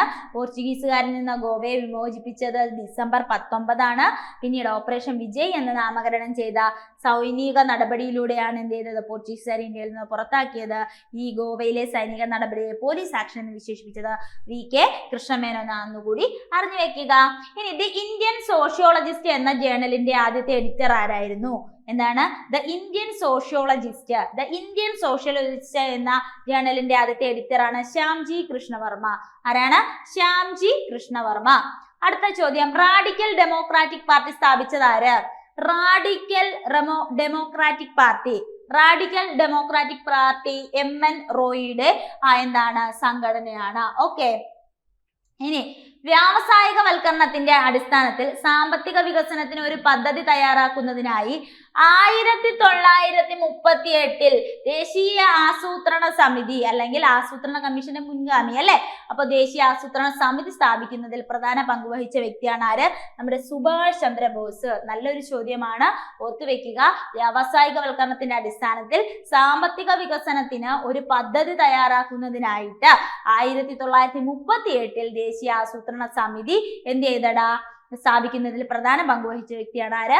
അത് നമ്മുടെ സുഭാഷ് ചന്ദ്രബോസ് ആണ്. ഇനി അടുത്ത ചോദ്യം, 1933 മഹാത്മാഗാന്ധി എല്ലാ രാഷ്ട്രീയ പ്രവർത്തനങ്ങളിൽ നിന്നും പിന്മാറുകയും 12504 മൈൽ ദൂരത്തിൽ രാജ്യവ്യാപകമായി പര്യടനം നടത്തുകയും ചെയ്തു. ഈ പര്യടനം അറിയപ്പെടുന്നത് ഹരിജൻ യാത്ര എന്നാണ്. ഹരിജൻ യാത്ര എന്നാണ്. അപ്പൊ അത് ഓർത്ത് വെക്കുക. 1933 മഹാത്മാഗാന്ധി എല്ലാ രാഷ്ട്രീയ പ്രവർത്തനങ്ങളിൽ നിന്നും പിന്മാറുകയും 12504 മൈൽ ദൂരത്തിൽ രാജ്യവ്യാപകമായി പര്യടനം നടത്തുകയും ചെയ്ത ഈ പര്യടനം അറിയപ്പെടുന്നത് ഹരിജൻ യാത്ര എന്നാണ്. ഓക്കെ, അപ്പോൾ ഇത്രയും കാര്യങ്ങൾ നിങ്ങൾക്ക് വ്യക്തമായെന്ന് മനസ്സിലാക്കുകയാണ്. നമ്മൾ വളരെ കുറച്ച് ഭാഗങ്ങളെ പഠിച്ചിട്ടുള്ളൂ. അപ്പോൾ ഈ ഭാഗം നല്ല വൃത്തിയായി പഠിച്ചു കഴിഞ്ഞാൽ ഇന്ത്യൻ ഹിസ്റ്ററിയുമായി ബന്ധപ്പെട്ട ഇനി അടുത്തൊരു പാർട്ട് കൂടിയുണ്ട്. അപ്പോൾ നിങ്ങൾക്ക് എന്ത് ചെയ്യാൻ പറ്റും? ആ ഒരു ക്ലാസ് കൂടി കാണുമ്പോൾ ഇന്ത്യൻ ഹിസ്റ്ററിയുമായി ബന്ധപ്പെട്ട ഏറെക്കുറെ എല്ലാ ചോദ്യങ്ങളും നിങ്ങൾ കവർ ചെയ്യും. അപ്പോൾ ഇന്ത്യൻ ഹിസ്റ്ററിയുമായി ബന്ധപ്പെട്ട് കുറച്ച് ഭാഗങ്ങളാണ് നമ്മളിവിടെ ചർച്ച ചെയ്യുന്നത്. അപ്പൊ ആദ്യത്തെ ചോദ്യം, 1857 കലാപത്തെ കുറിച്ച് ചുവടെ തന്നിരിക്കുന്ന പ്രസ്താവനകൾ എന്ത് ചെയ്യുക? പരിശോധിക്കുക. എന്നിട്ട് അതില് ശരിയായവ തിരഞ്ഞെടുക്കുക. അപ്പൊ നോക്കിക്കേ, 1857 കലാപം ആരംഭിച്ചത് ഔദിലാണോ? അതാണ് ആ ഒന്നാമത്തെ സ്റ്റേറ്റ്മെന്റ്. ഉത്തരം തെറ്റാണ് അല്ലെ, ഔദിലല്ല. ഇനി കർഷകരും കരകൗശല തൊഴിലാളികളും കലാപത്തിൽ പങ്കെടുത്തിരുന്നു. അത് ശരിയാണ് അല്ലെ, കർഷകരും കരകൗശല തൊഴിലാളികളും എന്ത് ചെയ്തിരുന്നു? കലാപത്തിൽ പങ്കെടുത്തിരുന്നു. ഫൈസാബാദിൽ കലാപം നയിച്ചത് ബീഗം ഹസ്രത്ത് മഹലാണ്. ശരിയാണോ? ഉത്തരം തെറ്റാണ് അല്ലെ, ബീഗം ഹസ്രത്ത് മഹൽ അല്ല. 1857 കലാപത്തിന് ശേഷം ഇന്ത്യയുടെ ഭരണം ഇംഗ്ലീഷ് ഈസ്റ്റ് ഇന്ത്യ കമ്പനിയിൽ നിന്നും ബ്രിട്ടീഷ് പാർലമെന്റ് ഏറ്റെടുത്തു. അത് ശരിയാണ്. അപ്പൊ ഏതൊക്കെയാണ് ശരി? 2ഉം 4ഉമാണ് ശരി അല്ലെ. കർഷകരും കരകൗശല തൊഴിലാളികളും കലാപത്തിൽ പങ്കെടുത്തു എന്നുള്ളതും, പിന്നെ 1857 കലാപത്തിന് ശേഷം ഇംഗ്ലീഷ് ഈസ്റ്റ് ഇന്ത്യ കമ്പനി എന്ത് ചെയ്തു? ഭരണം ഏറ്റെടുത്തു എന്നുള്ളതും അല്ലെ. ബ്രിട്ടീഷ് പാർലമെന്റ് കമ്പനിയിൽ നിന്നും ഭരണം ഏറ്റെടുത്തു എന്നുള്ളതും എന്താണ്? ശരി ആയിട്ടുള്ള സ്റ്റേറ്റ്മെന്റുകളാണ്. നോക്കാം. 1857 ഒന്നാം സ്വാതന്ത്ര്യ സമരത്തെ കുറിച്ച് കുറച്ച് കാര്യങ്ങൾ പറയുന്നുണ്ട്. ഇന്ത്യയിലെ വിവിധ വിഭാഗങ്ങൾ നടത്തിയ ഒറ്റപ്പെട്ട ചെറുത്തുനിൽപ്പുകളെല്ലാം കമ്പനി പട്ടാളം അടിച്ചമർത്തിയിരുന്നു. അപ്പോ എന്താണ്? ഈ ഒറ്റപ്പെട്ട ചെറുത്തുനിൽപ്പുകളൊക്കെ എന്ത് ചെയ്തു? കമ്പനിയുടെ പട്ടാളം ഒന്ന് അടിച്ചമർത്തി. ഇന്ത്യയിലെ ഒന്നാം സ്വാതന്ത്ര്യ സമരമായി കണക്കാക്കുന്നത് 1857 സ്വാതന്ത്ര്യ സമരമാണ്. അപ്പൊ 1857 വിപ്ലവമാണ് എന്ത് ചെയ്യുന്നത്? ഇന്ത്യയുടെ ഒന്നാം സ്വാതന്ത്ര്യ സമരമായിട്ട് കണക്കാക്കുന്നത്. 1857 കമ്പനിയോട് കൂറു പുലർത്തിയിരുന്ന വിഭാഗങ്ങൾ പോലും അവർക്കെതിരെ തിരിയുകയുണ്ടായി. അപ്പോ കുറെ ആളുകളൊക്കെ ഇന്ത്യക്കാരാണെങ്കിലും ഇന്ത്യയിൽ വസിക്കുന്നവരാണെങ്കിലും ബ്രിട്ടീഷ് കമ്പനിയോട് കൂറു പുലർത്തിയിരുന്ന കുറെ അധികം വിഭാഗങ്ങൾ ഉണ്ടായിരുന്നു. പക്ഷേ ഈ വിപ്ലവത്തോടനുബന്ധിച്ച് അവരൊക്കെ എന്ത് ചെയ്തടാ? ഇവരെ പറ്റിച്ച് മറുകണ്ഠം ചാടുകയാണ് ചെയ്തിട്ടുണ്ടായിരുന്നത്. നോക്കൂ, 1857 സമരത്തിന് നേതൃത്വം നൽകിയ ആൾക്കാരെയാണ് നമ്മൾ നോക്കാൻ പോകുന്നത്. കമ്പനി പട്ടാളത്തിലെ ഇന്ത്യൻ സൈനികർ, അതായത് ഈ സൈനികരെ നമ്മൾ പറയുന്നത് ശിപ്പായികൾ എന്നാണ് അല്ലെ, ശിപ്പായികൾ. അപ്പൊ ഈ സൈനികർ ദത്തവകാശ നിരോധന നിയമത്തിന്റെ ഫലമായിട്ട് അധികാരം നഷ്ടപ്പെട്ട നാട്ടുരാജാക്കന്മാര് പിന്നീട് 1857 സമരത്തിന് നേതൃത്വം നൽകിയവരിൽ ഒരു വിഭാഗമാണ് ശിപ്പായിമാര്. അപ്പൊ നോക്കിക്കേ, കമ്പനി പട്ടാളത്തിലെ ഇന്ത്യൻ സൈനികർ അല്ലെങ്കിൽ ശിപ്പായികള് ഇതിനെ എതിർത്തവരാണ്, അല്ലെങ്കിൽ ഈ ഒരു സമരത്തിന് നേതൃത്വം കൊടുത്തവരിൽ മുൻനിരയിൽ ഉണ്ടായിരുന്നവരാണ്. ദത്തവകാശ നിരോധന നിയമത്തിന്റെ ഫലമായി അധികാരം നഷ്ടപ്പെടുമെന്ന് ഉറപ്പായ നാട്ടുരാജാക്കന്മാര് ഇതിൽ ഉണ്ടായിരുന്നു. 1857 സമരത്തിന് നേതൃത്വം നൽകിയവരിൽ ഒരു വിഭാഗമാണ് ശിപ്പായിമാർ അല്ലെങ്കിൽ ഇന്ത്യൻ സൈനികർ എന്ന് പറയുന്നത്. ഇനി ശിപ്പായികൾ കമ്പനിക്കെതിരെ തിരിയാനുണ്ടായ കാരണങ്ങൾ എന്തൊക്കെയാണെന്ന് നമുക്ക് നോക്കാം. ശിപ്പായിമാരുടെ ജീവിതം പരമദയനീയമായിരുന്നു. കമ്പനി തുച്ഛമായ വേതനമായിരുന്നു അവർക്ക് നൽകിയിരുന്നത്. നമുക്കറിയാവുന്ന കാര്യമാണ് അല്ലെ. ഇന്ത്യൻ പട്ടാളക്കാർക്ക് യാതൊരുവിധ പരിഗണനയോ അവരോട് യാതൊരു വിധത്തിലുള്ള ദയാദാക്ഷിണ്യമോ ഒന്നും ഈ കമ്പനി പട്ടാളത്തിന് ഉണ്ടായിരുന്നില്ല. ഓക്കെ, അതുകൊണ്ട് തന്നെ അവരെന്ത് ചെയ്തു, ഈ ഒരു സമരമുറയിലേക്ക് എത്തിച്ചേരാൻ കാരണമായി. ഇനി ദീർഘനേരമുള്ള ജോലി, വളരെ ദീർഘനേരമുള്ള ജോലിയും കുറഞ്ഞ വേതനവും അവധിയില്ലായ്മയും അടിമയെ പോലുള്ള മേലധികാരികളുടെ പെരുമാറ്റവും മോശമായ ഭക്ഷണവും ഒക്കെ എന്ത് ചെയ്തു, ഇവരെ വളരെയധികം ബാധിച്ചു അല്ലെ, മോശമായി തന്നെ ബാധിച്ചു. അതുകൊണ്ട് തന്നെ കമ്പനി പട്ടാളത്തിനെതിരെ അല്ലെങ്കിൽ ആ ഒരു ബ്രിട്ടീഷ് ഈസ്റ്റ് ഇന്ത്യ കമ്പനിക്കെതിരെ തിരിയാൻ നമ്മുടെ ഇന്ത്യൻ സൈന്യത്തിന് അതൊരു പ്രചോദനമാവുകയാണ് ചെയ്തിട്ടുണ്ടായിരുന്നത്. 1857 ഒന്നാം സ്വാതന്ത്ര്യ സമരം പെട്ടെന്ന് പൊട്ടിപ്പുറപ്പെടുവാനുണ്ടായ കാരണങ്ങൾ എന്തൊക്കെയാണെന്ന് നമുക്ക് നോക്കാം. പട്ടാളക്കാർക്കിടയിൽ പുതിയ തരം എൻഫീൽഡ് തോക്കുകൾ വിതരണം ചെയ്തിരുന്നു. ഈ തോക്കിൽ ഉപയോഗിച്ചിരുന്ന തിര നിർമ്മിക്കുന്നതിൽ പശുവിന്റെയും പന്നിയുടെയും കൊഴുപ്പുണ്ടാകും എന്ന വാർത്ത പ്രചരിക്കുകയും ഇത്തരം തോക്ക് ഉപയോഗിക്കാൻ ഇന്ത്യക്കാരായ സൈനികരെ നിർബന്ധിക്കുകയും ചെയ്തത് ഒന്നാമത്തെ കാരണമാണ് അല്ലെ. 1857 സ്വാതന്ത്ര്യ സമരം പൊട്ടിപ്പുറപ്പെടാനുണ്ടായ പ്രധാന കാരണങ്ങളിൽ ഒന്നാണ് മൃഗക്കൊഴുപ്പ് തോക്കിൻ തിരകളിൽ ഉപയോഗിച്ചത്.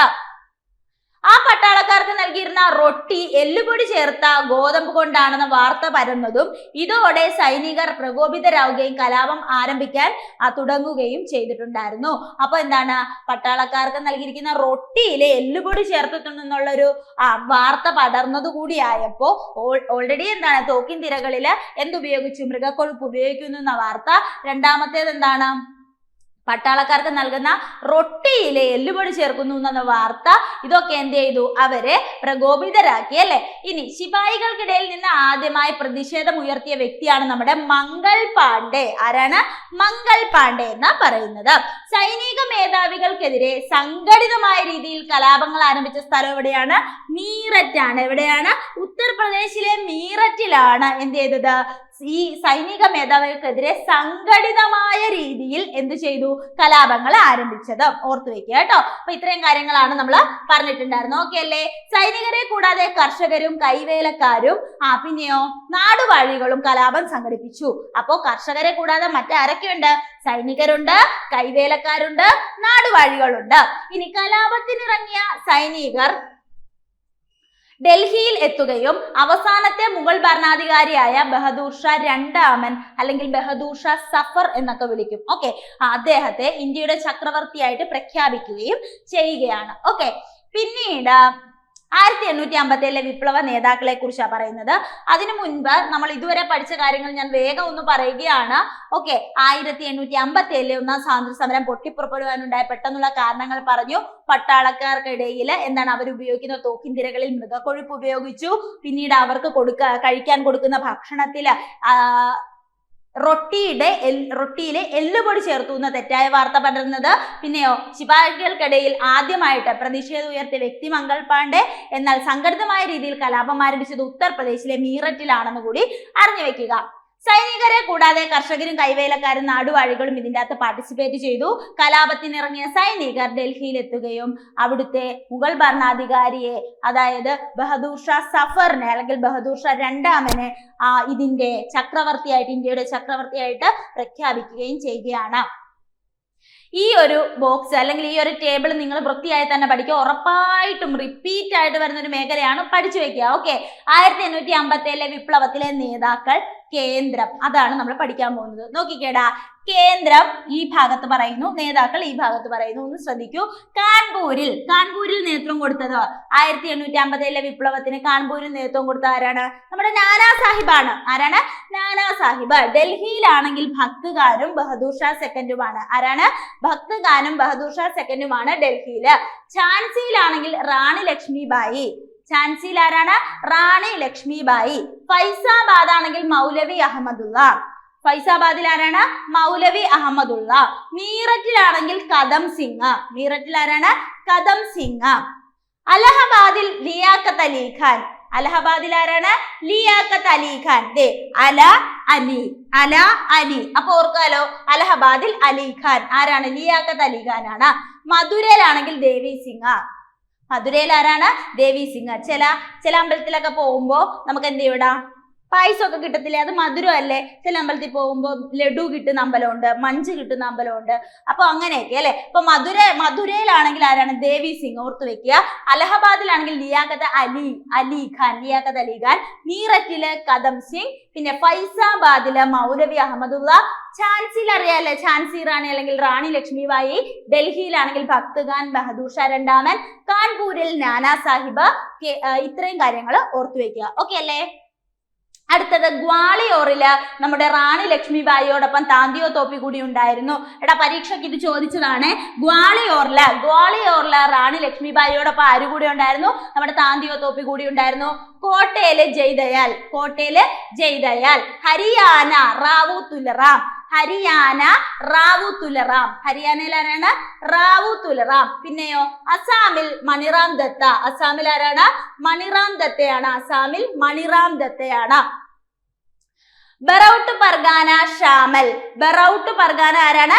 ഷാമലാണ്. ബറൌട്ട് പർഗാനയിലെ ഷാമലാണ്. ലക്നൗ, ആഗ്ര, ഔദ്, അയോധ്യ, ബീഗം ഹസ്രത്ത് മഹൽ. ആരാണ്? ബീഗം ഹസ്രത്ത് മഹൽ. എവിടെയൊക്കെയാണ്? ലക്നൗ, ആഗ്ര, ഔദ്, അയോധ്യ. ഒന്ന് പഠിച്ചേ. ലക്നൗ, ആഗ്ര, ഔദ്, അയോധ്യ.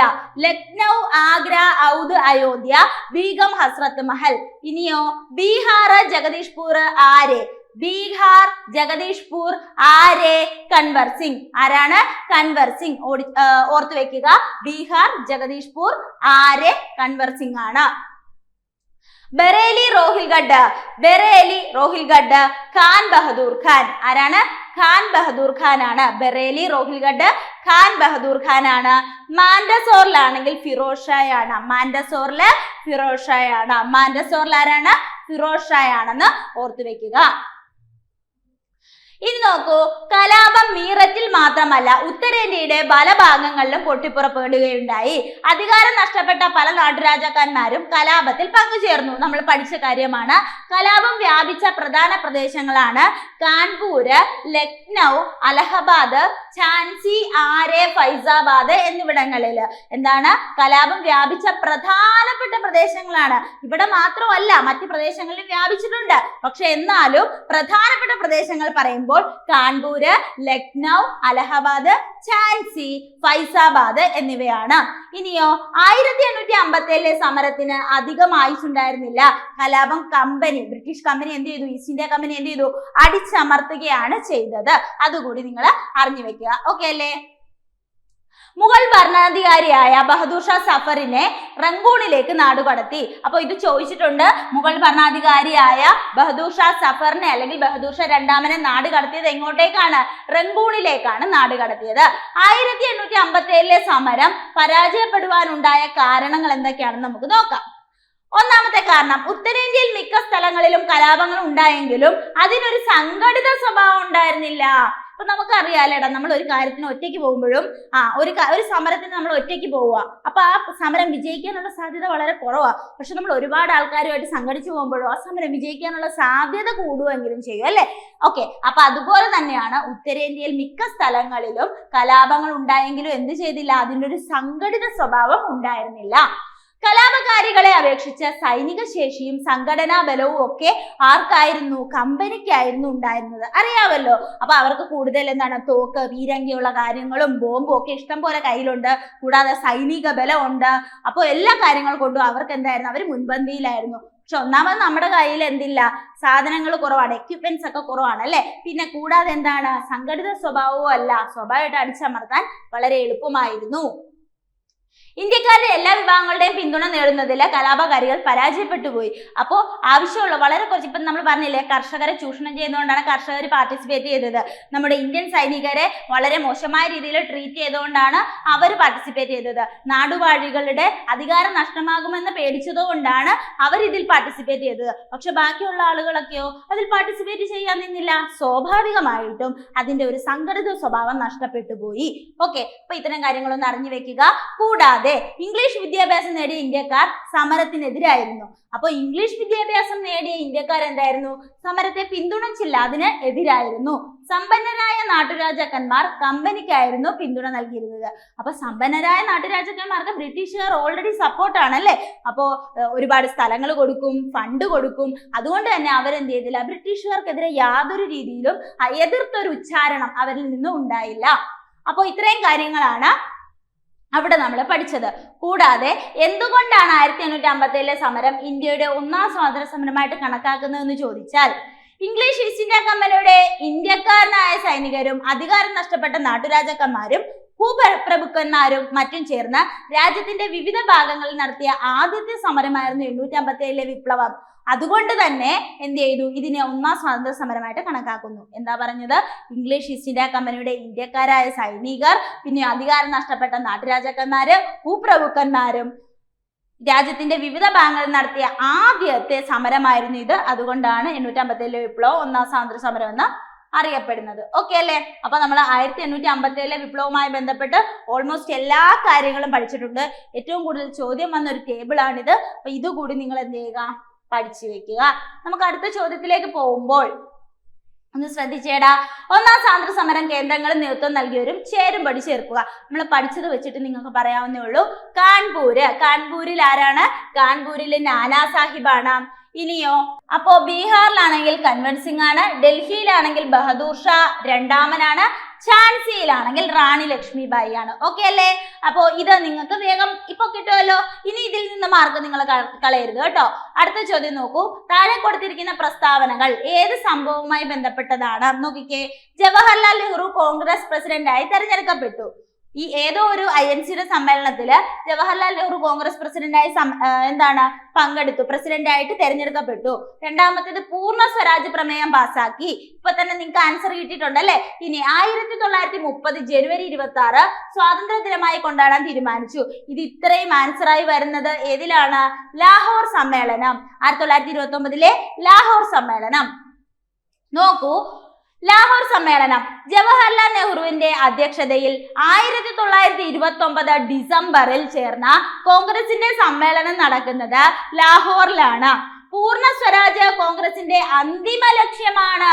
പൂർണ്ണ സ്വരാജ് എന്താണ്? കോൺഗ്രസിന്റെ അന്തിമ ലക്ഷ്യമാണെന്ന് പ്രഖ്യാപിക്കപ്പെട്ട INC സമ്മേളനമാണ് 1929 ലാഹോർ സമ്മേളനം എന്നുള്ളത് അറിഞ്ഞു വെക്കുക.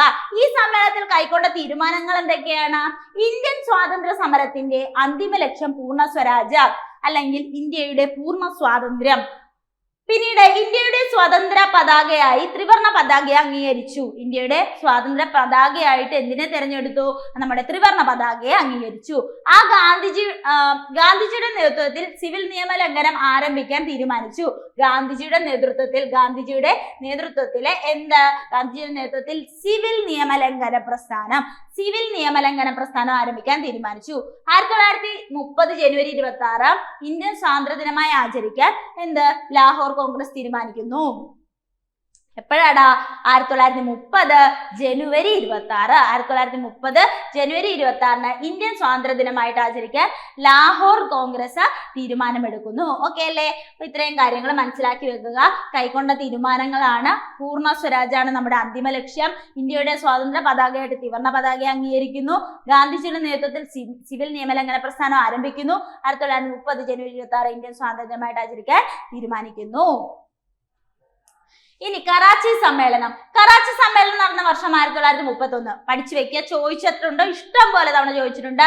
കറാച്ചി സമ്മേളനം 1931. അധ്യക്ഷൻ ആരാണ്? പട്ടേൽ. ഇത് രണ്ടും PQ ആണ്.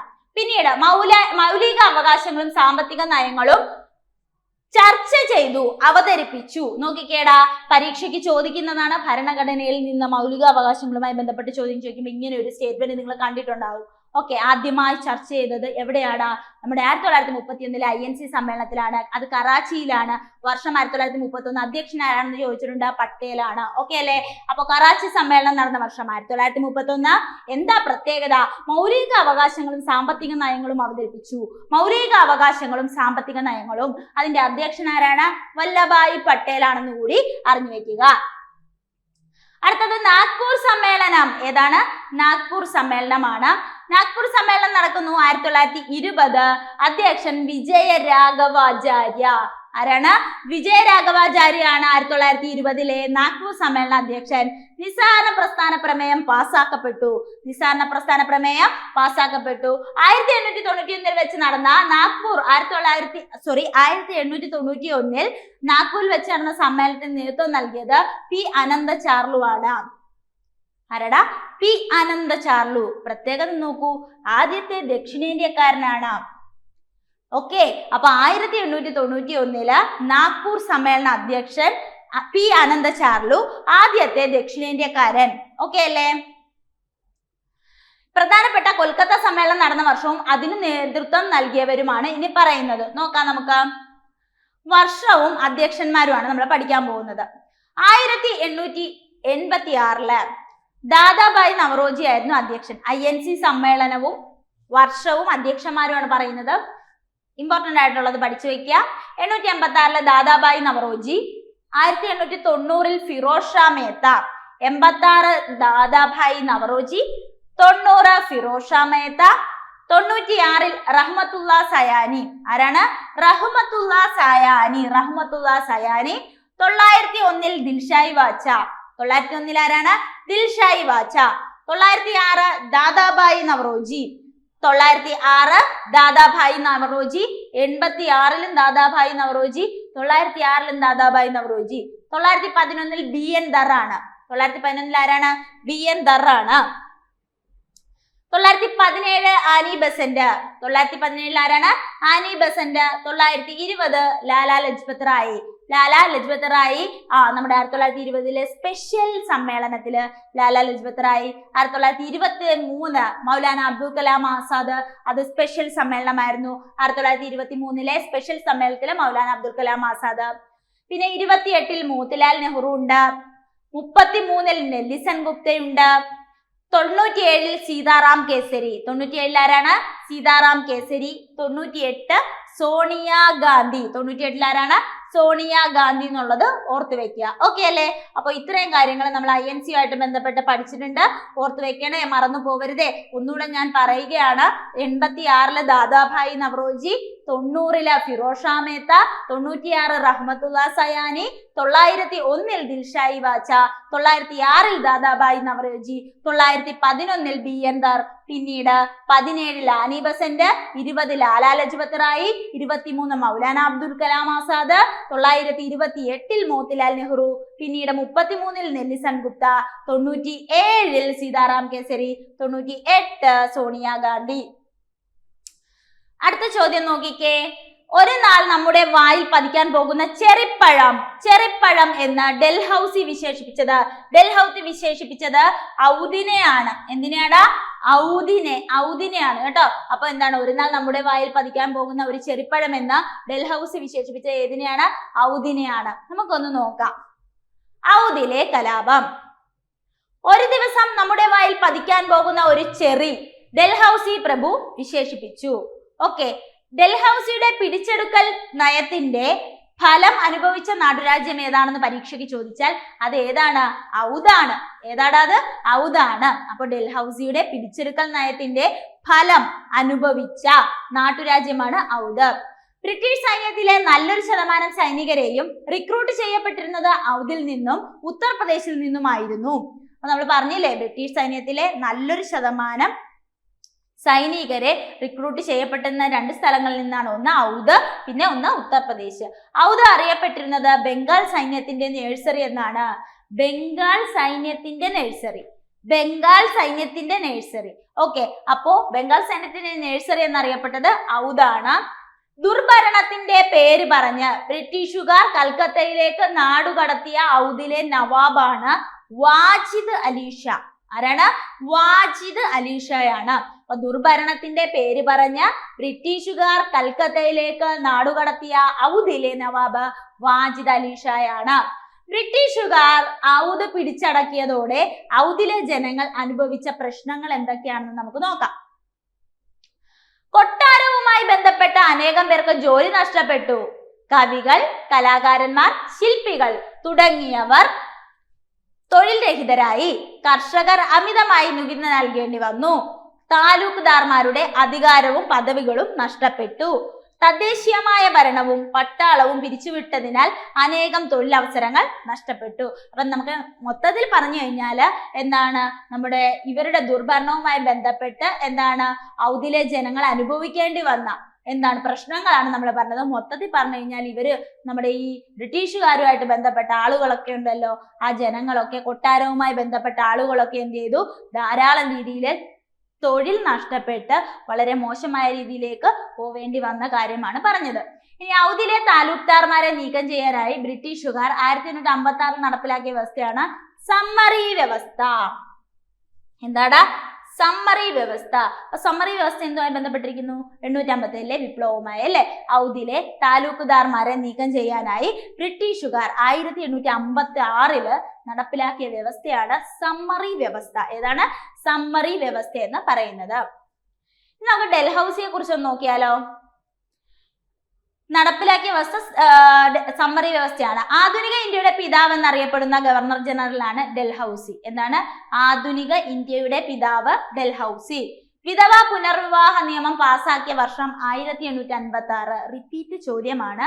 വിധവ പുനർവിവാഹ നിയമം 1856. 1855-56 സാന്താൾ കലാപം നടക്കുമ്പോൾ ഇന്ത്യയുടെ ഗവർണർ ജനറൽ ആരാണ്? അത് നമ്മുടെ ഡൽഹൌസിയാണ്. എന്താണ് 1855-56 സാന്താൾ കലാപം നടക്കുമ്പോൾ ഇന്ത്യയുടെ ഗവർണർ ജനറൽ ആരാണ്? ഡൽഹൌസിയാണ്. ഇന്ത്യയിൽ റെയിൽവേ ആരംഭിച്ചത് PQ 1853 ഏപ്രിൽ 16. കേരളത്തിലാകുമ്പോൾ 1861 അല്ലേ.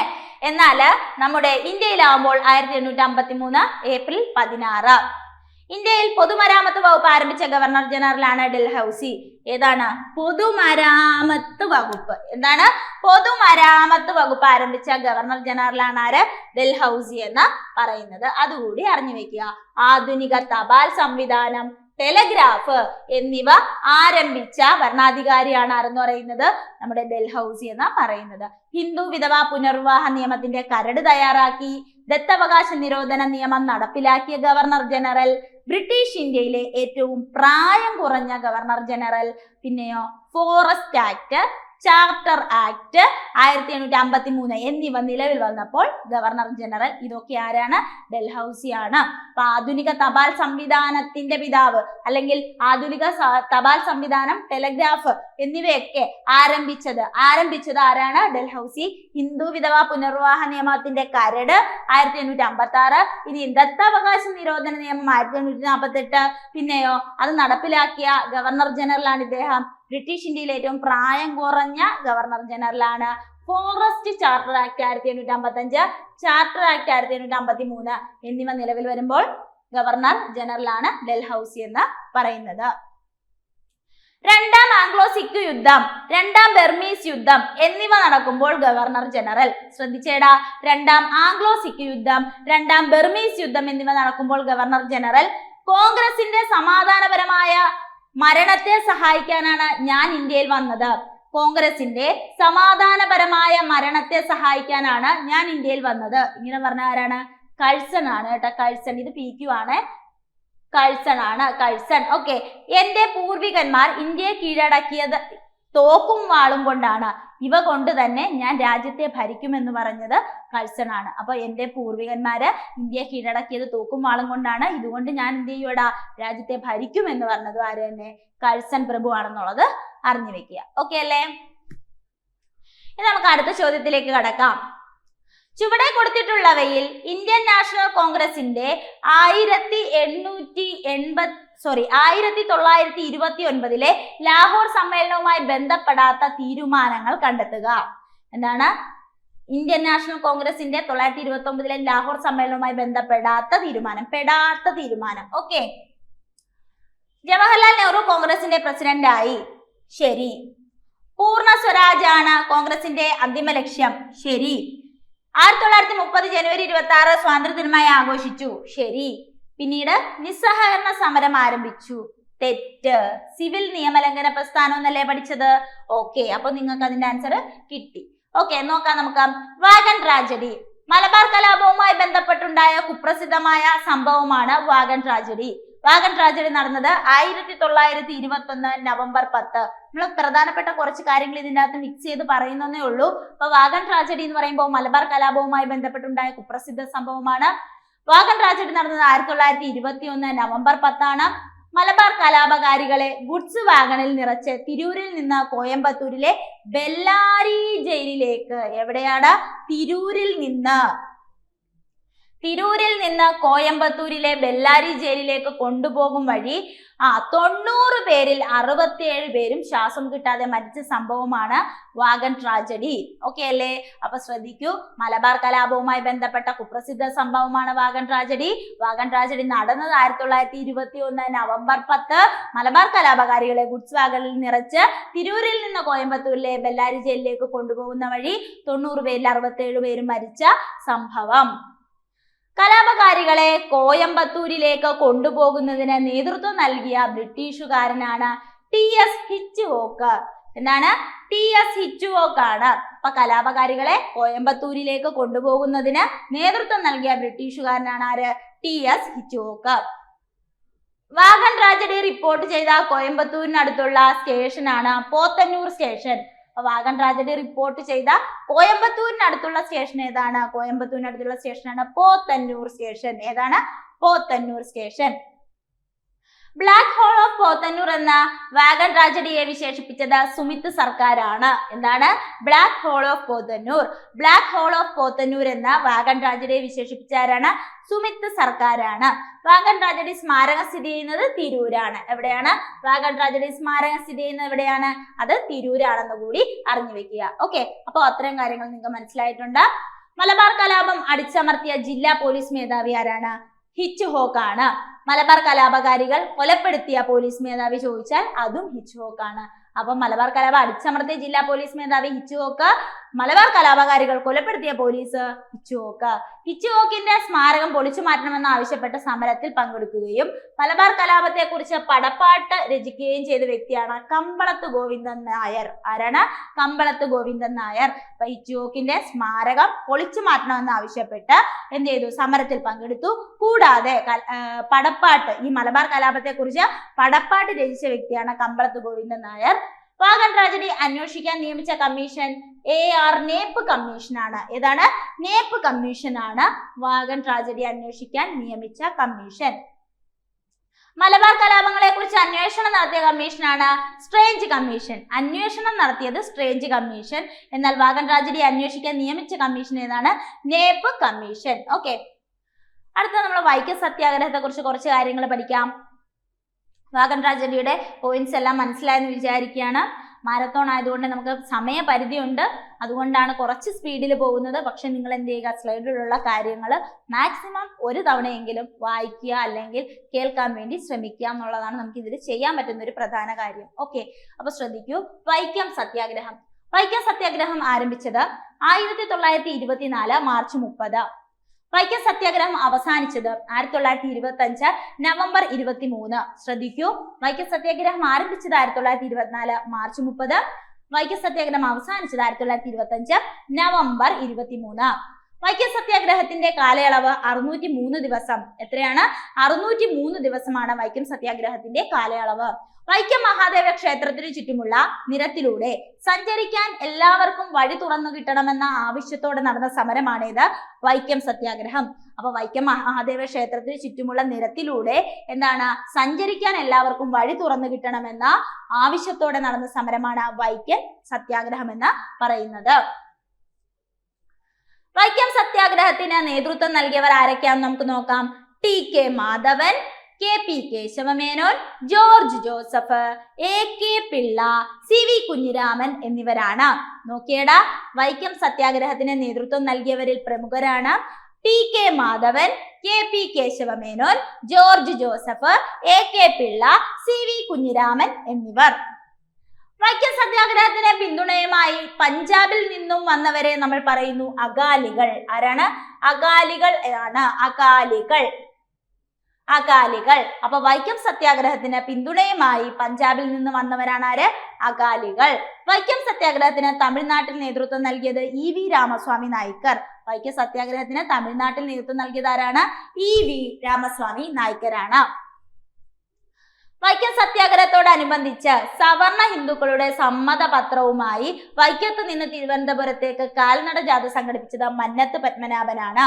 വൈക്കം സത്യാഗ്രഹത്തോടനുബന്ധിച്ച് സവർണ ഹിന്ദുക്കളുടെ സമ്മതപത്രവുമായി വൈക്കത്ത് നിന്ന് തിരുവനന്തപുരത്തേക്ക് കാൽനട ജാഥ സംഘടിപ്പിച്ചത് ആരാണ്? മന്നത്ത് പത്മനാഭൻ. മഹാത്മാഗാന്ധിജിയും ശ്രീനാരായണ ഗുരുവും സമരത്തെ പിന്തുണച്ചു.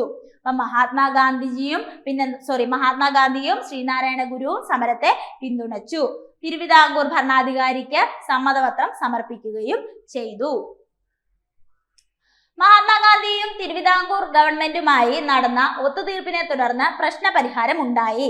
ക്ഷേത്രത്തിലേക്കുള്ള ചെറിയൊരു പ്രവേശന ഭാഗം ഒഴികെ മറ്റെല്ലാ നിരത്തുകളും പൊതുജനങ്ങൾക്ക് തുറന്നു കൊടുക്കുകയും 1 വർഷത്തോളം നീണ്ടുനിന്ന സത്യാഗ്രഹം അവസാനിക്കുകയും ചെയ്തു എന്നാണ് പറയുന്നത്. ഓക്കെ, അടുത്ത നമ്മൾ പഠിക്കുന്നു ക്ഷേത്രപ്രവേശന വിളംബരം.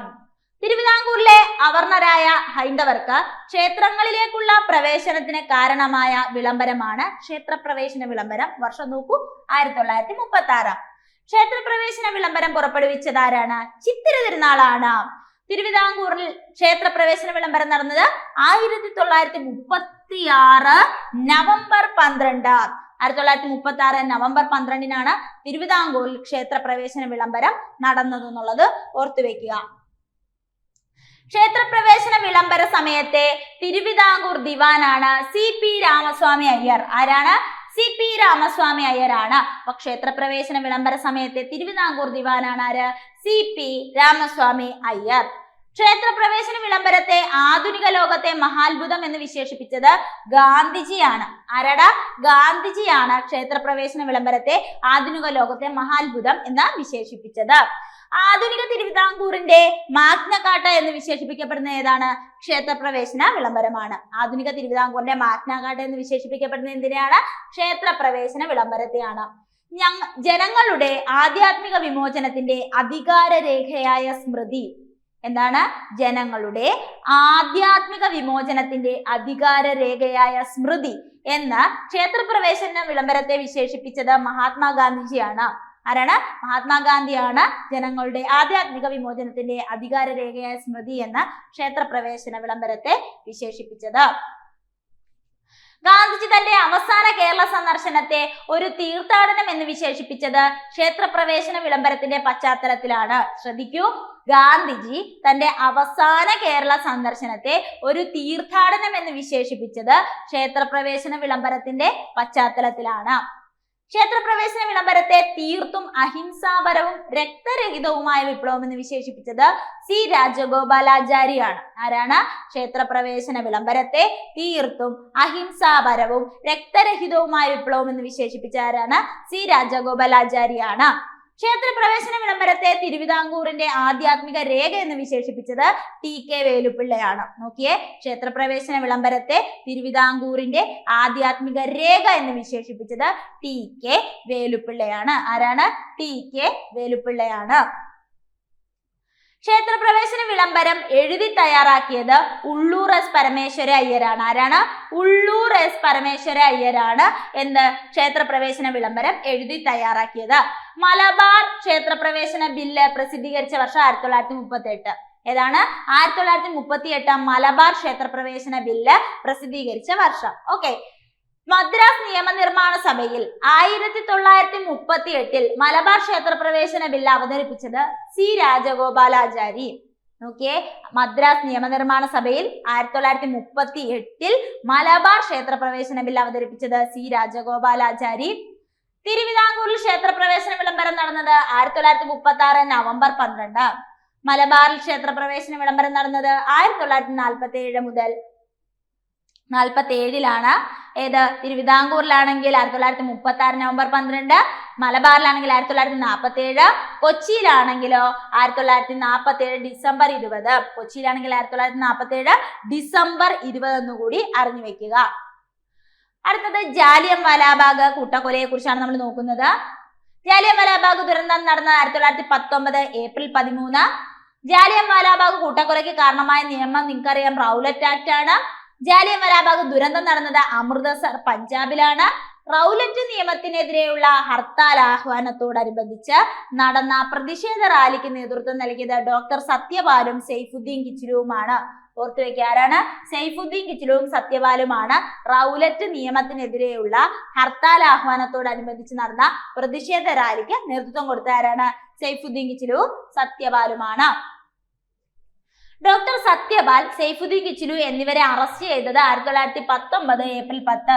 1919 ഏപ്രിൽ 10 എന്ത് ചെയ്തു? സൈഫുദ്ദീൻ കിച്ചിലുവിനെ സത്യപാലിനെ എന്ത് ചെയ്തടാ? അറസ്റ്റ് ചെയ്തു. സത്യപാൽ, സൈഫുദ്ദീൻ കിച്ചിലു എന്നിവരെ അറസ്റ്റ് ചെയ്തതിൽ പ്രതിഷേധിച്ച അക്രമാസക്തമായ ജനക്കൂട്ടം അമൃതസറിലെ ബ്രിട്ടീഷ് സ്ഥാപനങ്ങൾ നശിപ്പിക്കുന്നു. ജനറൽ ഡയർ നഗരത്തിന്റെ നിയന്ത്രണം ഏറ്റെടുക്കുകയും ക്രിമിനൽ ശിക്ഷാ നിയമം 144 പ്രകാരം പ്രകടനങ്ങളും പൊതുയോഗങ്ങളും നിരോധിക്കുകയും ചെയ്തത് 1919 ഏപ്രിൽ 11. ഏപ്രിൽ 10 ഇവരെ അറസ്റ്റ് ചെയ്തു. ജനങ്ങൾ രോക്ഷാകുലരായി അക്രമാസക്തരായി 144 പ്രഖ്യാപിച്ചു. ജനറൽ ഡയർ അങ്ങനെ പ്രഖ്യാപിക്കുന്നത് തൊട്ടടുത്ത ദിവസം 1919 ഏപ്രിൽ 11. ജനക്കൂട്ടം ഡെപ്യൂട്ടി കമ്മീഷണർ മിൽസ് ഇർവിന്റെ ബംഗ്ലാവിലേക്ക് മാർച്ച് സംഘടിപ്പിച്ചു. 1919 ഏപ്രിൽ 13 അമൃതസറിലെ ജാലിയൻ വാലാബാഗിൽ ഒരു പൊതുയോഗം സംഘടിപ്പിച്ചു. സ്ത്രീകളും കുട്ടികളും ഉൾപ്പെടെ 20,000-ഓളം നിരായുധരായ ജനങ്ങൾ സമാധാനപരമായി സമ്മേളനത്തിൽ പങ്കെടുത്തു. 1919 ഏപ്രിൽ 13 ജാലിയൻ വാലാബാഗ് വെടിവെപ്പിന് ഉത്തരവിട്ട ഉദ്യോഗസ്ഥനാണ് ജനറൽ ഡയർ എന്ന് പറയുന്നത്. ഓക്കെ, അപ്പോ ജനക്കൂട്ടം എന്ത് ചെയ്യുന്നു? ഡെപ്യൂട്ടി കമ്മീഷണർ മിൽസ് ഇർവിന്റെ ബംഗ്ലാവിലേക്ക് മാർച്ച് സംഘടിപ്പിക്കുന്നു. 1919 ഏപ്രിൽ 13 അമൃതസറിലെ ജാലിയൻ വാലാബാഗിൽ ജനങ്ങൾ ഒത്തുകൂടുന്നു. സ്ത്രീകളും കുട്ടികളും അടക്കം 20,000-ഓളം ആൾക്കാർ അവിടെ സമാധാനപരമായിട്ട് എന്ത് ചെയ്യുന്നു? സമ്മേളനത്തിൽ പങ്കെടുക്കുന്നു. ഇനി 19 ഏപ്രിൽ 13 ജാലിയൻ വാലാബാഗ് വെടിവെപ്പിന് ഉത്തരവിടുന്നത് ജനറൽ ഡയർ ആണ്. ഔദ്യോഗിക കണക്ക് പ്രകാരം 379 പേർ കൊല്ലപ്പെടുകയും 1500 പരം പേർക്ക് പരിക്കേൽക്കുകയും ചെയ്തു. എന്നാൽ അനൌദ്യോഗിക കണക്കനുസരിച്ച് 1000-ലധികം പേർ കൊല്ലപ്പെട്ടു എന്നാണ് പറയുന്നത്. ജാലിയൻ വാലാബാഗ് കൂട്ടക്കൊലയെ കുറിച്ച് അന്വേഷിക്കാൻ ബ്രിട്ടീഷ് സർക്കാർ നിയോഗിച്ച കമ്മിറ്റിയാണ് ഹണ്ടർ കമ്മിറ്റി. അപ്പോൾ ജാലിയൻ വാലാബാഗ് കൂട്ടക്കൊലയെ കുറിച്ച് അന്വേഷിക്കാൻ വേണ്ടിയിട്ട് ബ്രിട്ടീഷ് സർക്കാർ നിയോഗിച്ച കമ്മിറ്റി ഏതാണ്? ഹണ്ടർ കമ്മിറ്റിയാണ്. കമ്മീഷൻ ജാലിയൻ വാലാബാഗ് സമരക്കാർക്കെതിരെ വെടിവെക്കാൻ അനുമതി നൽകിയ പഞ്ചാബ് ഗവർണറാണ് മൈക്കിൾ ഒഡയർ എന്ന് പറയുന്നത്. അപ്പൊ ജാലിയൻ വാലാബാഗ് സമരക്കാർക്കെതിരെ വെടിവെക്കാനായിട്ട് അനുമതി നൽകിയ പഞ്ചാബ് ഗവർണറാണ് മൈക്കിൾ ഒഡയർ. ജാലിയൻ വാലാബാഗ് കൂട്ടക്കൊലയ്ക്ക് നേതൃത്വം നൽകിയ ബ്രിട്ടീഷ് സൈന്യാധിപനാണ് ജനറൽ റെജിനാൾഡ് ഡയർ. അപ്പോൾ ഇവിടെ പഞ്ചാബിലെ ഗവർണർ ചോദിച്ചാൽ മൈക്കിൾ ഒഡയർ, നേതൃത്വം നൽകിയ ബ്രിട്ടീഷ് സൈന്യാധിപൻ ചോദിച്ചാൽ റെജിനാൾഡ് ഡയർ ആണെന്ന് കൂടി അറിഞ്ഞു വെക്കുക. ഓക്കെ, അപ്പോൾ ജാലിയൻ വാലാബാഗുമായി ബന്ധപ്പെട്ട പരീക്ഷയ്ക്ക് ചോദിച്ചിട്ടുള്ള എല്ലാ ചോദ്യങ്ങളും നമ്മൾ പഠിച്ചിട്ടുണ്ട്. അടുത്ത ചോദ്യം, 1921 താഴെ പറയുന്നതിൽ ഏത് സംഭവത്തിന്റെ ശതാബ്ദി വർഷമാണ്? 1921 താഴെ പറയുന്നതിൽ ഏത് സംഭവത്തിന്റെ ശതാബ്ദി വർഷമാണെന്ന് ചോദിച്ചാൽ അത് നമ്മുടെ വാഗൺ ട്രാജഡിയാണ് അല്ലെ? വാഗൺ ട്രാജഡിയാണ്. താഴെ പറയുന്ന ജോഡികൾ പരിഗണിക്കുക. നോക്കിയടാ, കുടിയരശ്, വിവേകവർദ്ധിനി, ഗുലാംഗിരി, സമ്പാദ് കൗമുദി. ഈ ഇത്രയും കാര്യങ്ങളില് ശരിയായ ജോഡികൾ കണ്ടെത്തുക എന്നാണ് പറയുന്നത്. ഇതില് 1, 2, 3 എന്നിവ ശരിയാണ്. കുടിയരശ് EV രാമസ്വാമി നായ്ക്കരാണ്. വിവേകവർദ്ധിനി വീരേശലിംഗമാണ്. ഗുലാംഗിരി ജ്യോതിറാവു ഫുലെ. ഇത്രയും കാര്യങ്ങൾ ഓർത്തു വെക്കുക. കുടിയരശ് EV രാമസ്വാമി നായ്ക്കര്, വിവേകവർദ്ധിനി വീരേശലിംഗം, ഗുലാംഗിരി ജ്യോതിറാവു ഫുലെയാണ്. ഓക്കെ, കുടിയരശ് EV രാമസ്വാമി നായ്ക്കർ, വിവേകവർദ്ധിനി വീരേശലിംഗം, ഗുലാംഗിരി ജ്യോതിറാവു ഫുലെ, സമ്പാദ് കൗമുദി ആരുടെയാണ്? ജറാമോഹൻ റോയുടെ പത്രമാണ് അല്ലെ? ഓക്കെ, ജ്യോതിറാവു ഫുലെനെ കുറിച്ച് നോക്കാം. BR അംബേദ്കറുടെ രാഷ്ട്രീയ ഗുരു ആര്? ജ്യോതിറാവു ഫുലെ എന്ന് പറയുന്നത്. സത്യശോധക് സമാജ് 1873 സ്ഥാപിച്ചത് ആരാണ്? ജ്യോതിറാവു ഫുലെയാണ്. എന്താണ് സത്യശോധക് സമാജം? 1873. ജ്യോതിറാവു ഫുലെയെ വളരെയധികം സ്വാധീനിച്ച പുസ്തകമാണ് ഇത്? The rights of man. എന്താണ്? ദി റൈറ്റ്സ് ഓഫ് മാൻ എന്നുള്ള പുസ്തകമാണ് ജ്യോതിറാവു ഫുലെയെ വളരെയധികം സ്വാധീനിച്ച പുസ്തകം. ജ്യോതിറാവു ഫുലെയ്ക്ക് മഹാത്മാ എന്ന ബഹുമതി ലഭിച്ചത് 1888-ലാണ്. എപ്പോഴാണ്? 1888-ലാണ് ജ്യോതിറാവു ഫുലെയ്ക്ക് മഹാത്മാ എന്ന ബഹുമതി ലഭിച്ചിട്ടുള്ളത്. ജ്യോതിറാവു ഫുലെയുടെ പ്രധാന പുസ്തകമാണ് ഗുലാംഗിരി, ഇഷാര എന്നിവ. എന്താണ്? ഗുലാംഗിരി, ഇഷാര എന്നിവ ആരുടേതാണ്? ജ്യോതിറാവു ഫുലെയുടെ പ്രധാന പുസ്തകമാണ്. ചോദിച്ചിട്ടുള്ളതാണ്. ഗുലാംഗിരി എന്ന വാക്കിന്റെ അർത്ഥം അടിമത്തം. ഗുലാംഗിരി എന്നാൽ എന്താണ്? അടിമത്വമാണ് കേട്ടോ, അടിമത്വമാണ്. ഓർത്തു വെക്കുക. ഇന്ത്യയിൽ ആദ്യമായി ശിവ ജയന്തി, അതായത് ഛത്രപതി ശിവജിയുടെ ജന്മദിനമാണ് ശിവജയന്തി ആയിട്ട് ആചരിക്കുന്നത്. അത് സംഘടിപ്പിച്ച വ്യക്തി ആരാണ്? നമ്മുടെ ജ്യോതിബ ഫുലെയാണ്. ഇന്ത്യയിലെ സാമൂഹ്യ വിപ്ലവത്തിന്റെ പിതാവ് എന്ന ജ്യോതിറാവു ഫുലെ വിശേഷിപ്പിച്ച വ്യക്തി ധനഞ്ജയ കീറാണ്. ധനഞ്ജയ് കീറാണ് ഇന്ത്യയിലെ സാമൂഹ്യ വിപ്ലവത്തിന്റെ പിതാവ് എന്ന് ജ്യോതിറാവു ഫുലെയെ വിശേഷിപ്പിച്ചത്. ഓക്കെ, ജ്യോതിറാവു ഫുലെക്ക് മഹാത്മാ എന്ന വിശേഷണം നൽകിയത് വിതൽ റാവു കൃഷ്ണജി വഡേക്കർ ആണ്. ആരാണ്? വിതൽ റാവു കൃഷ്ണജി വഡേക്കർ ആണ് ജ്യോതിറാവു ഫുലെക്ക് മഹാത്മാ എന്ന് പറയുന്ന വിശേഷണം നൽകിയത്. ഓക്കെ, അടുത്ത നമ്മൾ നോക്കുന്നു രാജാറാം മോഹൻ റോയി. ബ്രഹ്മ സമാജ് എന്ന സംഘടന സ്ഥാപിച്ചത് ആരാണ്? രാജാറാം മോഹൻ റോയി ആണ്. 1828 ഓഗസ്റ്റ് 20. ഇന്ത്യൻ നവോത്ഥാനത്തിന്റെ പിതാവ് രാജാറാം മോഹൻ റോയി. ഇങ്ങനെ വിശേഷിപ്പിച്ചത് രവീന്ദ്രനാഥ ടാഗോർ ആണ്. ഇന്ത്യൻ നവോത്ഥാനത്തിന്റെ പിതാവ് രാജാറാം മോഹൻ റോയി ആണ്. വിശേഷിപ്പിച്ചത് ആരാണ്? രവീന്ദ്രനാഥ ടാഗോർ. ഇന്ത്യൻ മത പുനരുദ്ധാരണത്തിന്റെ അപ്പോസ്തലൻ എന്ന് രാജാറാം മോഹൻ റോയിയെ വിശേഷിപ്പിച്ച വ്യക്തി സുഭാഷ് ചന്ദ്രബോസ്. ആത്മീയ സഭ സ്ഥാപിച്ചത് 1815. ആത്മീയ സഭ 1815. രാജാറാം മോഹൻ റോയി ബംഗാളി ഭാഷയിൽ ആരംഭിച്ച പത്രം ഏതാണ്? അത് ബംഗാളി ഭാഷയിലെ ഏതാണ്? അത് നമ്മുടെ സമ്പാദ് കൗമുദിയാണ്. 1821. രാജാറാം മോഹൻ റോയി ബംഗാളി ഭാഷയിൽ ആരംഭിച്ച പത്രം ഏതാണ്? അത് സമ്പാദ് കൗമുദി, 1821. രാജാറാം മോഹൻ റോയി പേർഷ്യൻ ഭാഷയിൽ ആരംഭിച്ചത് മിറാത്തുൽ അക്ബർ. രാജാറാം മോഹൻ റോയി ആരംഭിച്ച പ്രസിദ്ധീകരണം മെഘദൂത്. ഹിന്ദു മുസ്ലിം മിശ്ര സംസ്കാരത്തിന്റെ സന്താനം എന്നറിയപ്പെടുന്നത് ആരാണ്? രാജാറാം മോഹൻ റോയി ആണ്. ജാതി വ്യവസ്ഥയെ എതിർക്കുന്ന വജ്രസൂചി എന്ന നാടകം ഓർത്തു വെക്കുക. വജ്രസൂചി ഏതാണ്? വജ്രസൂചി. അപ്പൊ ജാതി വ്യവസ്ഥയെ എതിർക്കുന്ന വജ്രസൂചി എന്ന നാടകം ബംഗാളി ഭാഷയിലേക്ക് തർജ്ജമ ചെയ്തതും രാജാറാം മോഹൻ റോയി ആണ്. ഓക്കെ, രാജാറാം മോഹൻ റോയിയുടെ പ്രധാനപ്പെട്ട പുസ്തകങ്ങളാണ് തുഹ്ഫത്തുൽ മുവാഹിദീനും ജീസസിന്റെ കൽപ്പനകൾ. പിന്നെയോ ഇത് പരീക്ഷയ്ക്ക് അടുത്തിടെ ചോദിച്ചതാണ്. ഏകദൈവ വിശ്വാസികൾക്കൊരു ഉപഹാരം. പിന്നീട് ജീസസിന്റെ കൽപ്പനകൾ, വേദാന്ത ഗ്രന്ഥം, ഇവയൊക്കെ ആരുടെയാണ്? രാജാറാം മോഹൻ റോയിയുടെ പുസ്തകങ്ങളാണ്. ഭഗവത്ഗീത ബംഗാളി ഭാഷയിലേക്ക് തർജ്ജമ ചെയ്ത വ്യക്തിയാണ് ആര്?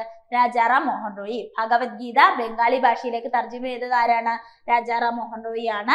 ജാതി സമ്പ്രദായമാണ് ഇന്ത്യക്കാർക്കിടയിലെ അനൈക്യത്തിന്റെ ഉറവിടമെന്നും പ്രസ്താവിച്ചത് രാജാറാം മോഹൻ റോയി ആണ്. എന്താണ്? ജാതി സമ്പ്രദായമാണ് ഇന്ത്യക്കാർക്കിടയിലെ അനൈക്യത്തിന്റെ ഉറവിടം എന്ന് പ്രഖ്യാപിച്ചതും ആര് തന്നെ? രാജാറാം മോഹൻ റോയി. ഇന്ത്യൻ നവോത്ഥാനത്തിന്റെ പിതാവ്, ഇന്ത്യൻ ദേശീയ പത്രപ്രവർത്തനത്തിന്റെ സ്ഥാപകൻ, ഇന്ത്യൻ ആധുനിക വിദ്യാഭ്യാസത്തിന്റെ ആദ്യ പ്രവാചകൻ, ആധുനിക ഭാരതത്തിന്റെ ആദ്യ നവോത്ഥാന നായകൻ, ഇംഗ്ലണ്ട് സന്ദർശിച്ച ആദ്യ ഇന്ത്യക്കാരൻ, ഈസ്റ്റ് ഇന്ത്യ കമ്പനിയുടെ കീഴിൽ ഗുമസ്തനായി സേവനമനുഷ്ഠിച്ച നവോത്ഥാന നായകൻ. ഇതിനൊക്കെ ഇങ്ങനെയൊക്കെ ചോദ്യം ചോദിച്ചാൽ അത് ആര് തന്നെ? രാജാറാം മോഹൻ റോയി ആണ്. എന്തൊക്കെയാ? ഇന്ത്യൻ നവോത്ഥാനത്തിന്റെ പിതാവ്, ഇന്ത്യൻ ദേശീയ പത്രപ്രവർത്തനത്തിന്റെ സ്ഥാപകൻ, ഇന്ത്യൻ ആധുനിക വിദ്യാഭ്യാസത്തിന്റെ ആദ്യ പ്രവാചകൻ, ആധുനിക ഭാരതത്തിന്റെ ആദ്യ നവോത്ഥാന നായകൻ, ഇംഗ്ലണ്ട് സന്ദർശിച്ച ആദ്യത്തെ ഇന്ത്യക്കാരൻ, ഈസ്റ്റ് ഇന്ത്യ കമ്പനിയുടെ കീഴിൽ ഗുമസ്തനായി സേവനമനുഷ്ഠിച്ച നവോത്ഥാന നായകൻ. ഓക്കെ, ഇനി വീരേശലിംഗം പന്തലു നോക്കൂ. ഹിതകാരിണി സമാജ് സ്ഥാപിച്ച വ്യക്തിയാണ് ആര്? വീരേശലിംഗം പന്തലു. ആരാണ്? ഹിതകാരിണി സമാജ് സ്ഥാപിച്ച വ്യക്തി. ഏതാണ് വർഷം? 1906. എപ്പോഴാണ്? 1906. വീരേശലിംഗം പന്തലു സ്ഥാപിച്ച മാസികയാണ് വിവേകവർദ്ധിനി ആരാണ്? വീരേശലിംഗം പന്തലു. ആന്ധ്രാപ്രദേശിൽ നവോത്ഥാനത്തിന് തുടക്കം കുറിച്ച വ്യക്തി ആരാണ്? ആന്ധ്രാപ്രദേശിൽ നവോത്ഥാനത്തിന് തുടക്കം കുറിച്ചത് വീരേശലിംഗം. ആന്ധ്രാപ്രദേശിൽ നവോത്ഥാനത്തിന് തുടക്കം കുറിച്ചത് വീരേശലിംഗം പന്തലു. വിവേകവർദ്ധിനി എന്ന മാസിക ആരംഭിച്ചത് വീരേശലിംഗം പന്തലു. വിവേകവർദ്ധിനി ആരംഭിച്ച വർഷം 1874. എപ്പോഴാണ്? 1874. ഹിതകാരിണി സംഘം എന്ന സംഘടന സ്ഥാപിച്ചത് വീരേശലിംഗം പന്തലു ആണ്. ഓക്കെ, നമുക്കറിയാം. പന്തലു മദ്രാസ് ഹിന്ദു അസോസിയേഷൻ ആരംഭിച്ചത് 1892. പന്തലു എന്താണ്? മദ്രാസ് ഹിന്ദു അസോസിയേഷൻ സ്ഥാപിച്ചു 1892. ഇ.വി. രാമസ്വാമി നായ്ക്കറെ നോക്കാം. EV. Ramaswamy Naicker self respect movement, സ്വയമര്യാദയ്ക്ക് ഇയക്കം എന്ന് പറയുന്ന സംഘടന സ്ഥാപിച്ച വ്യക്തിയാണ്. 1925 തമിഴ്നാട് ബേസ്ഡ് ആണ് ഇ.വി. രാമസ്വാമി നായ്ക്കർ എന്ത് ചെയ്തത്? സെൽഫ് റെസ്പെക്ട് മൂവ്മെന്റ് സ്ഥാപിച്ചത്. സെൽഫ് റെസ്പെക്ട് മൂവ്മെന്റിന്റെ സ്ഥാപകൻ ഇദ്ദേഹമാണ്. പിന്നെ ഇതിന്റെ പ്രധാന ലക്ഷ്യം എന്ന് പറയുന്നത് പിന്നോക്ക വിഭാഗങ്ങൾക്ക് തുല്യ അവകാശമുള്ള ഒരു സമൂഹത്തെ വാർത്തെടുക്കുക. എന്താണ്? ഈ പിന്നോക്ക വിഭാഗത്തിലുള്ള ആളുകൾക്ക് എന്ത് ചെയ്യുക? തുല്യ അവകാശമുള്ള ഒരു സമൂഹത്തെ വാർത്തെടുക്കുക എന്നുള്ളതാണ് ലക്ഷ്യം. പെരിയോർ, വൈക്കം ഹീറോ, വൈക്കം വീരർ എന്ന പേരുകളിലൊക്കെ അറിയപ്പെടുന്നത് EV രാമസ്വാമി നായ്ക്കരാണ്. മധുരയിൽ നിന്ന് വൈക്കത്തേക്ക് ജാഥ നയിച്ചത് EV രാമസ്വാമി നായ്ക്കരാണ്. മധുരയിൽ നിന്ന് വൈക്കം സത്യാഗ്രഹത്തോടനുബന്ധിച്ച് മധുരയിൽ നിന്ന് വൈക്കത്തേക്ക് ജാഥ നയിച്ചത് ആരാണ്? EV രാമസ്വാമി നായ്ക്കരാണ്. EV രാമസ്വാമി നായ്ക്കർ ആരംഭിച്ച പത്രങ്ങളാണ് ഇംഗ്ലീഷ് വീക്കിലി റിവോൾട്ട് 1928, തമിഴ് ആഴ്ചപ്പതിപ്പ്, പുരൈച്ചി, പകുത്തറിവ്, കുടിയരശ്. ഇവയൊക്കെ ആരുടേതാണ്? അത് EV രാമസ്വാമി നായ്ക്കർ ആരംഭിച്ച പത്രങ്ങളാണ്. ഇംഗ്ലീഷ് വീക്കിലി, തമിഴ് ആഴ്ചപ്പതിപ്പ്, പുരൈച്ചി, പകുത്തറിവ്, കുടിയരശ്. EV രാമസ്വാമി നായ്ക്കരുടെ പ്രതിമ സ്ഥാപിച്ചിട്ടുണ്ട്. എവിടെ? വൈക്കത്ത്. എവിടെയാണ്? വൈക്കത്ത് EV രാമസ്വാമി നായ്ക്കരുടെ പ്രതിമ സ്ഥാപിച്ചിട്ടുണ്ട്. അടുത്ത ചോദ്യം നോക്കൂ. താഴെ പറയുന്നവയിൽ ശരിയായ ബന്ധം ഏതാണ്? ചമ്പാരൻ സത്യാഗ്രഹം ബീഹാറിലാണ്. ചമ്പാരൻ എവിടെയാണ്? ബീഹാറിലാണ്. ശരി ഉത്തരം. ഖേദ സത്യാഗ്രഹം നടന്ന എവിടെയാണ്? ഖേദ മഹാരാഷ്ട്രയിലാണ്. അഹമ്മദാബാദ് മിൽ സമരം എവിടെയാണ് നടന്നത്? അഹമ്മദാബാദ് ഗുജറാത്തിലാണ് അല്ലെ? ഗുജറാത്തിലാണ്. അപ്പൊ എന്താണ്? എല്ലാം ശരിയാണ് അല്ലെ? ഓക്കെ, അപ്പൊ നമുക്കൊന്ന് നോക്കാം. ഖേദ ഏത് സംസ്ഥാനത്താണ് സ്ഥിതി ചെയ്യുന്നത്? ഖേദ ഗുജറാത്തിലാണ്. അതാണ് ഇവിടെ തെറ്റല്ലേ? ഖേദ ഗുജറാത്തിലാണല്ല. ഖേദ എവിടെയാണ്? ഗുജറാത്തിലാണ്, മഹാരാഷ്ട്രയിലല്ല. ഖേദ എവിടെയാണ്? ഗുജറാത്തിലാണ്. അഹമ്മദാബാദ് ഗുജറാത്തിലാണ്. ചമ്പാരൻ ആണെങ്കിൽ ബീഹാറിലാണ്. ഇത് ഗുജറാത്ത് ആണ് വരേണ്ടത് കേട്ടോ. ഗുജറാത്താണ്. ഇത് തെറ്റിപ്പോയതാണ്. ഓക്കെ, അപ്പൊ ഖേദ ഏത് സംസ്ഥാനത്താണ് സ്ഥിതി ചെയ്യുന്നത്? ഗുജറാത്തിലാണ്. ചമ്പാരൻ സത്യാഗ്രഹം 1917. ഓക്കെ, മഹാത്മാഗാന്ധിയുടെ ഇന്ത്യയിലെ ആദ്യത്തെ സത്യാഗ്രഹം ചമ്പാരൻ സത്യാഗ്രഹം. ചമ്പാരൻ സത്യാഗ്രഹം ആരംഭിച്ച വർഷം എപ്പോഴാണ്? 1917ലാണ്. ചമ്പാരൻ സത്യാഗ്രഹം ആരംഭിച്ച എപ്പോഴാണ്? 1917ലാണ്. ചമ്പാരനിൽ നീലം കർഷകരുടെ കഷ്ടപ്പാടുകളെ ഗാന്ധിജിയുടെ ശ്രദ്ധയിൽപ്പെടുത്തിയ വ്യക്തിയാണ് ആര്? രാജ്കുമാർ ശുക്ല. ആരാണ്? രാജ്കുമാർ ശുക്ല. ചോദ്യം ചോദിച്ചിട്ടുള്ളതാണ്. ചമ്പാരനിലെ നീലം കർഷകരുടെ കഷ്ടപ്പാടുകളെ ഗാന്ധിജിയുടെ ശ്രദ്ധയിൽപ്പെടുത്തിയ വ്യക്തി ആരാണ്? രാജ്കുമാർ ശുക്ലയാണ്. ഗാന്ധിജി ചമ്പാരനിലേക്ക് ക്ഷണിച്ച കർഷക നേതാവാണ് രാജ്കുമാർ ശുക്ല. 1916 INCയുടെ ലക്നൗ സമ്മേളനത്തിൽ ഗാന്ധിജിയുടെ നിർദ്ദേശപ്രകാരം നീലം കർഷകരോട് സഹതാപം പ്രകടിപ്പിച്ചുകൊണ്ട് എന്ത് പ്രമേയം അവതരിപ്പിച്ചത്? ബ്രിഡ്ജ് ബാബു കിഷോർ പ്രസാദ് ആണ്. ആരാണ്? ബ്രിഡ്ജ് ബാബു കിഷോർ പ്രസാദ് ആണ്. പ്രമേയം ബ്രിഡ്ജ് ബാബു. ഓർത്തു വെക്കുക. ചമ്പാരൻ സ്ഥിതി ചെയ്യുന്ന സംസ്ഥാനം ബീഹാറാണ്. നീലം തോട്ടങ്ങളിൽ ജോലി ചെയ്തിരുന്ന കർഷകരെ പാശ്ചാത്യർ ചൂഷണം ചെയ്യുന്നതിനെതിരെ നടന്ന പ്രക്ഷോഭമാണേത്? ചമ്പാരൻ സത്യാഗ്രഹം. എന്താണ് പറഞ്ഞത്? നീലം തോട്ടങ്ങളിൽ ജോലി ചെയ്തിരുന്ന കർഷകർക്കെതിരെ പാശ്ചാത്യർ എന്ത് ചെയ്തു? ചൂഷണം ചെയ്തതുമായി ബന്ധപ്പെട്ടതാണ് ചമ്പാരൻ സത്യാഗ്രഹം. ഇത് പരീക്ഷയിൽ ചോദിച്ചതാണ്. തിങ്കതീയ സമ്പ്രദായവുമായി ബന്ധപ്പെട്ട പ്രക്ഷോഭം ഏത്? തിങ്കതീയ സമ്പ്രദായം. അത് ചമ്പാരനാണ്. കർഷകർ സ്വന്തം ഭൂമിയുടെ 20% ഭാഗവും ഭൂവുടമകൾക്കായി നീലം കൃഷി ചെയ്യണമെന്ന നിർബന്ധമായ വ്യവസ്ഥ ഉണ്ടായിരുന്നത് ഈ തിങ്കതീയ സമ്പ്രദായത്തിലാണ്. എന്താണ്? തീൻ കടിയ എന്ന് വെച്ച് കഴിഞ്ഞാല് 20ൽ 3 ഭാഗം അല്ലെ? തീൻ 1 2 3. അപ്പൊ 3 അല്ലേ? അപ്പൊ 3 ഭാഗം എന്ത് ചെയ്യണം? കൃഷി ചെയ്തിരിക്കണം. എന്ത്? നീലം. ചമ്പാരൻ സത്യാഗ്രഹത്തെ കുറിച്ച് പഠിക്കാനായി അന്വേഷണ കമ്മീഷനെ നിയമിച്ചത് ലഫ്റ്റനന്റ് ഗവർണർ ആയിരുന്ന സർ എഡ്വേർഡ് ഗേറ്റ് ആണ്. ആരാണ്? എഡ്വേർഡ് ഗേറ്റ് ആണ് ചമ്പാരൻ സത്യാഗ്രഹത്തെ കുറിച്ച് പഠിക്കാനായി അന്വേഷണ കമ്മീഷനെ നിയമിച്ചത്. കമ്മീഷനിൽ ഗാന്ധിജി അംഗമായിരുന്നു. കമ്മീഷന്റെ റിപ്പോർട്ട് സമരത്തിന് അനുകൂലമായി വരികയും അതിനെ തുടർന്ന് ചമ്പാരൻ അഗ്രേറിയൻ ബില്ല് പാസ്സാവുകയും ചെയ്തു. ഓക്കെ, ചമ്പാരൻ സത്യാഗ്രഹത്തിന്റെ 100ാം വാർഷികം ഇന്ത്യ ആചരിച്ചത് 2017ലാണ്. എപ്പോഴാണ്? 2017ലാണ് ചമ്പാരൻ സത്യാഗ്രഹത്തിന്റെ 100ാം വാർഷികം ആചരിച്ചത്. ഇനി അഹമ്മദാബാദ് മിൽ സമരം 1918. അഹമ്മദാബാദ് മിൽ സമരം നടന്നത് 18ലാണ്. ഗാന്ധിജിയുടെ നേതൃത്വത്തിൽ നടന്ന ആദ്യത്തെ നിരാഹാര സമരമാണ് അഹമ്മദാബാദ് മിൽ സമരം. അഹമ്മദാബാദ് മില്ലുടമകളും തൊഴിലാളികളും തമ്മിൽ നടന്ന സമരമാണിത്. അഹമ്മദാബാദിലെ തുണിമിൽ തൊഴിലാളികൾ നേരിടുന്ന പ്രശ്നങ്ങൾ ഗാന്ധിജിയെ അറിയിച്ചത് അനസൂയ ബഹനാണ്. എന്താണ്? നമ്മുടെ ഗാന്ധിജിയുടെ ശ്രദ്ധയിൽപ്പെടുത്തി തൊഴിലാളികളുടെ ബുദ്ധിമുട്ടുകൾ ഗാന്ധിജിയുടെ ശ്രദ്ധയിൽപ്പെടുത്തിയത് അനസൂയ ബഹനാണ്. ഏത് സമരത്തിലാണ് തൊഴിലാളികൾക്ക് പ്ലേഗ് ബോണസുമായി ബന്ധപ്പെട്ട വേതന വർധന ആവശ്യപ്പെട്ട് ഗാന്ധിജി നിരാഹാര സമരം അനുഷ്ഠിച്ചത്? അത് നിങ്ങൾക്ക് അറിയാം അല്ലെ? അഹമ്മദാബാദ് മിൽ സമരം. സമരം വിജയിക്കാൻ ഗാന്ധിജി തൊഴിലാളികൾക്ക് നൽകിയ ചില വ്യവസ്ഥകളാണ്: അക്രമം ഉണ്ടാക്കരുത്, കരിങ്കാലികളെ ഉപദ്രവിക്കരുത്, ഒരിക്കലും ആയുധം ഉപയോഗിക്കരുത്. അക്രമം ഉണ്ടാക്കരുത്, കരിങ്കാലികളെ ഉപദ്രവിക്കരുത്, ഒരിക്കലും ആയുധം ഉപയോഗിക്കരുത്. വിജയം വരെ സമരത്തിൽ അടിയുറയ്ക്കുകയും നേരായ വഴിയിലൂടെ ആഹാരത്തിന് വേണ്ടി പ്രയത്നിക്കുകയും ചെയ്യണം. സമരം എത്ര ദിവസം നീണ്ടുനിന്നു? 21 ദിവസം നീണ്ടുനിന്നു അല്ലെ? സമരത്തിന്റെ സന്ധി സംഭാഷണത്തിന് വേദിയായത് അനസൂയ ബഹന്റെ വീടാണ് കേട്ടോ. അനസൂയ ബഹന്റെ വീടാണെന്നുള്ളത് അറിഞ്ഞു വെക്കുക. പിന്നീട് നമ്മൾ പറയുന്നു ഖേദ സത്യാഗ്രഹം. നോക്കിക്കേ, 1918 ഖേദ സത്യാഗ്രഹം. അത് ഗുജറാത്തിലാണ്. ഖേദ സത്യാഗ്രഹത്തിന് നേതൃത്വം നൽകിയത് ഗാന്ധിജിയാണ്. കാർഷിക നികുതിയുമായി ബന്ധപ്പെട്ട് 1918 ഗാന്ധിജിയുടെ നേതൃത്വത്തിൽ നടന്ന സമരമാണ് ഖേദ സത്യാഗ്രഹം അല്ലെ? ഖേദ സത്യാഗ്രഹത്തിൽ ഗാന്ധിജിയെ അനുഗമിച്ച പ്രധാന നേതാക്കൾ ആരൊക്കെയാണ്? സർദാർ വല്ലഭായ് പട്ടേൽ, ഇന്ദുലാൽ യാഗ്നി എന്നിവരാണ്. ആരൊക്കെയാണ്? പട്ടേലും ഇന്ദുലാൽ യാഗ്നിക്കും. പട്ടേൽ ഖേദ സത്യാഗ്രഹത്തിൽ ഗാന്ധിജിയെ പിന്തുണച്ചുകൊണ്ട് തന്റെ വക്കാലത്ത് ഉപേക്ഷിക്കുകയാണ് ചെയ്തത്. ഗവൺമെന്റ് കർഷകരെ അടിച്ചമർത്തുന്ന നയം സ്വീകരിക്കുകയും ഉദ്യോഗസ്ഥർ കന്നുകാലികളെ കണ്ടുകെട്ടുകയും പിഴ ഈടാക്കുന്നതിനുള്ള താക്കീത് നൽകുകയും ചെയ്തു. ഗവൺമെന്റ് അധാർമികമായി കൈവശപ്പെടുത്തിയ കൃഷിഭൂമിയിലെ ഉള്ളി വിളവെടുത്ത് നീക്കം ചെയ്യാൻ ഗാന്ധിജി ജനങ്ങളോട് ആവശ്യപ്പെടുകയാണ്. ഗാന്ധിജിയുടെ സഹപ്രവർത്തകനായിരുന്ന മോഹൻലാൽ പാണ്ഡെയുടെ നേതൃത്വത്തിൽ വിളനിലങ്ങളിൽ നിന്ന് ഉള്ളി നീക്കം ചെയ്യാൻ ആരംഭിക്കുന്നു. മോഹൻലാൽ പാണ്ഡെ അറസ്റ്റ് ചെയ്യപ്പെടുകയും ഈ സംഭവത്തിന് ശേഷം ഉള്ളിക്കള്ളൻ അല്ലെങ്കിൽ ഡംഗ്ലി ചോർ എന്നറിയപ്പെടുകയും ചെയ്തു. പരീക്ഷയ്ക്ക് ചോദിക്കും, ഉള്ളിക്കള്ളൻ അല്ലെങ്കിൽ ഡംഗ്ലി ചോർ എന്നറിയപ്പെടുന്ന ആരാണ്? മോഹൻലാൽ പാണ്ഡെയാണ്. ഖേദ സത്യാഗ്രഹത്തോടനുബന്ധിച്ചാണ് അത്തരത്തിലൊരു പ്രവൃത്തി ചെയ്യേണ്ടി വരുന്നത്. ഓക്കെ അല്ലേ? അപ്പോൾ നമ്മൾ ഈ ഒരു സെറ്റ് ഇവിടെ അവസാനിച്ചിരിക്കുകയാണ്. എല്ലാവരും PYQ സെക്ഷൻ വളരെ വൃത്തിയായിട്ട് കാണുക. കുറച്ച് സ്പീഡ് കൂടി പോയിട്ടുണ്ട് എന്ന് നമുക്ക് മനസ്സിലാക്കാൻ കഴിയും. പക്ഷെ മാരത്തോൺ ആണ്, അപ്പോൾ നമുക്ക് അതിന്റെ പരിമിതികളുണ്ട്. നിങ്ങൾക്ക് മനസ്സിലാവുമെന്ന് വിചാരിക്കുകയാണ്. അപ്പോൾ അടുത്ത ക്ലാസ്സിൽ നമുക്ക് കാണുന്നവരേക്കും, അടുത്ത ടോപ്പിക്കുമായി കാണുന്നവരേക്കും എല്ലാവർക്കും വിജയാശംസകൾ. Thank you.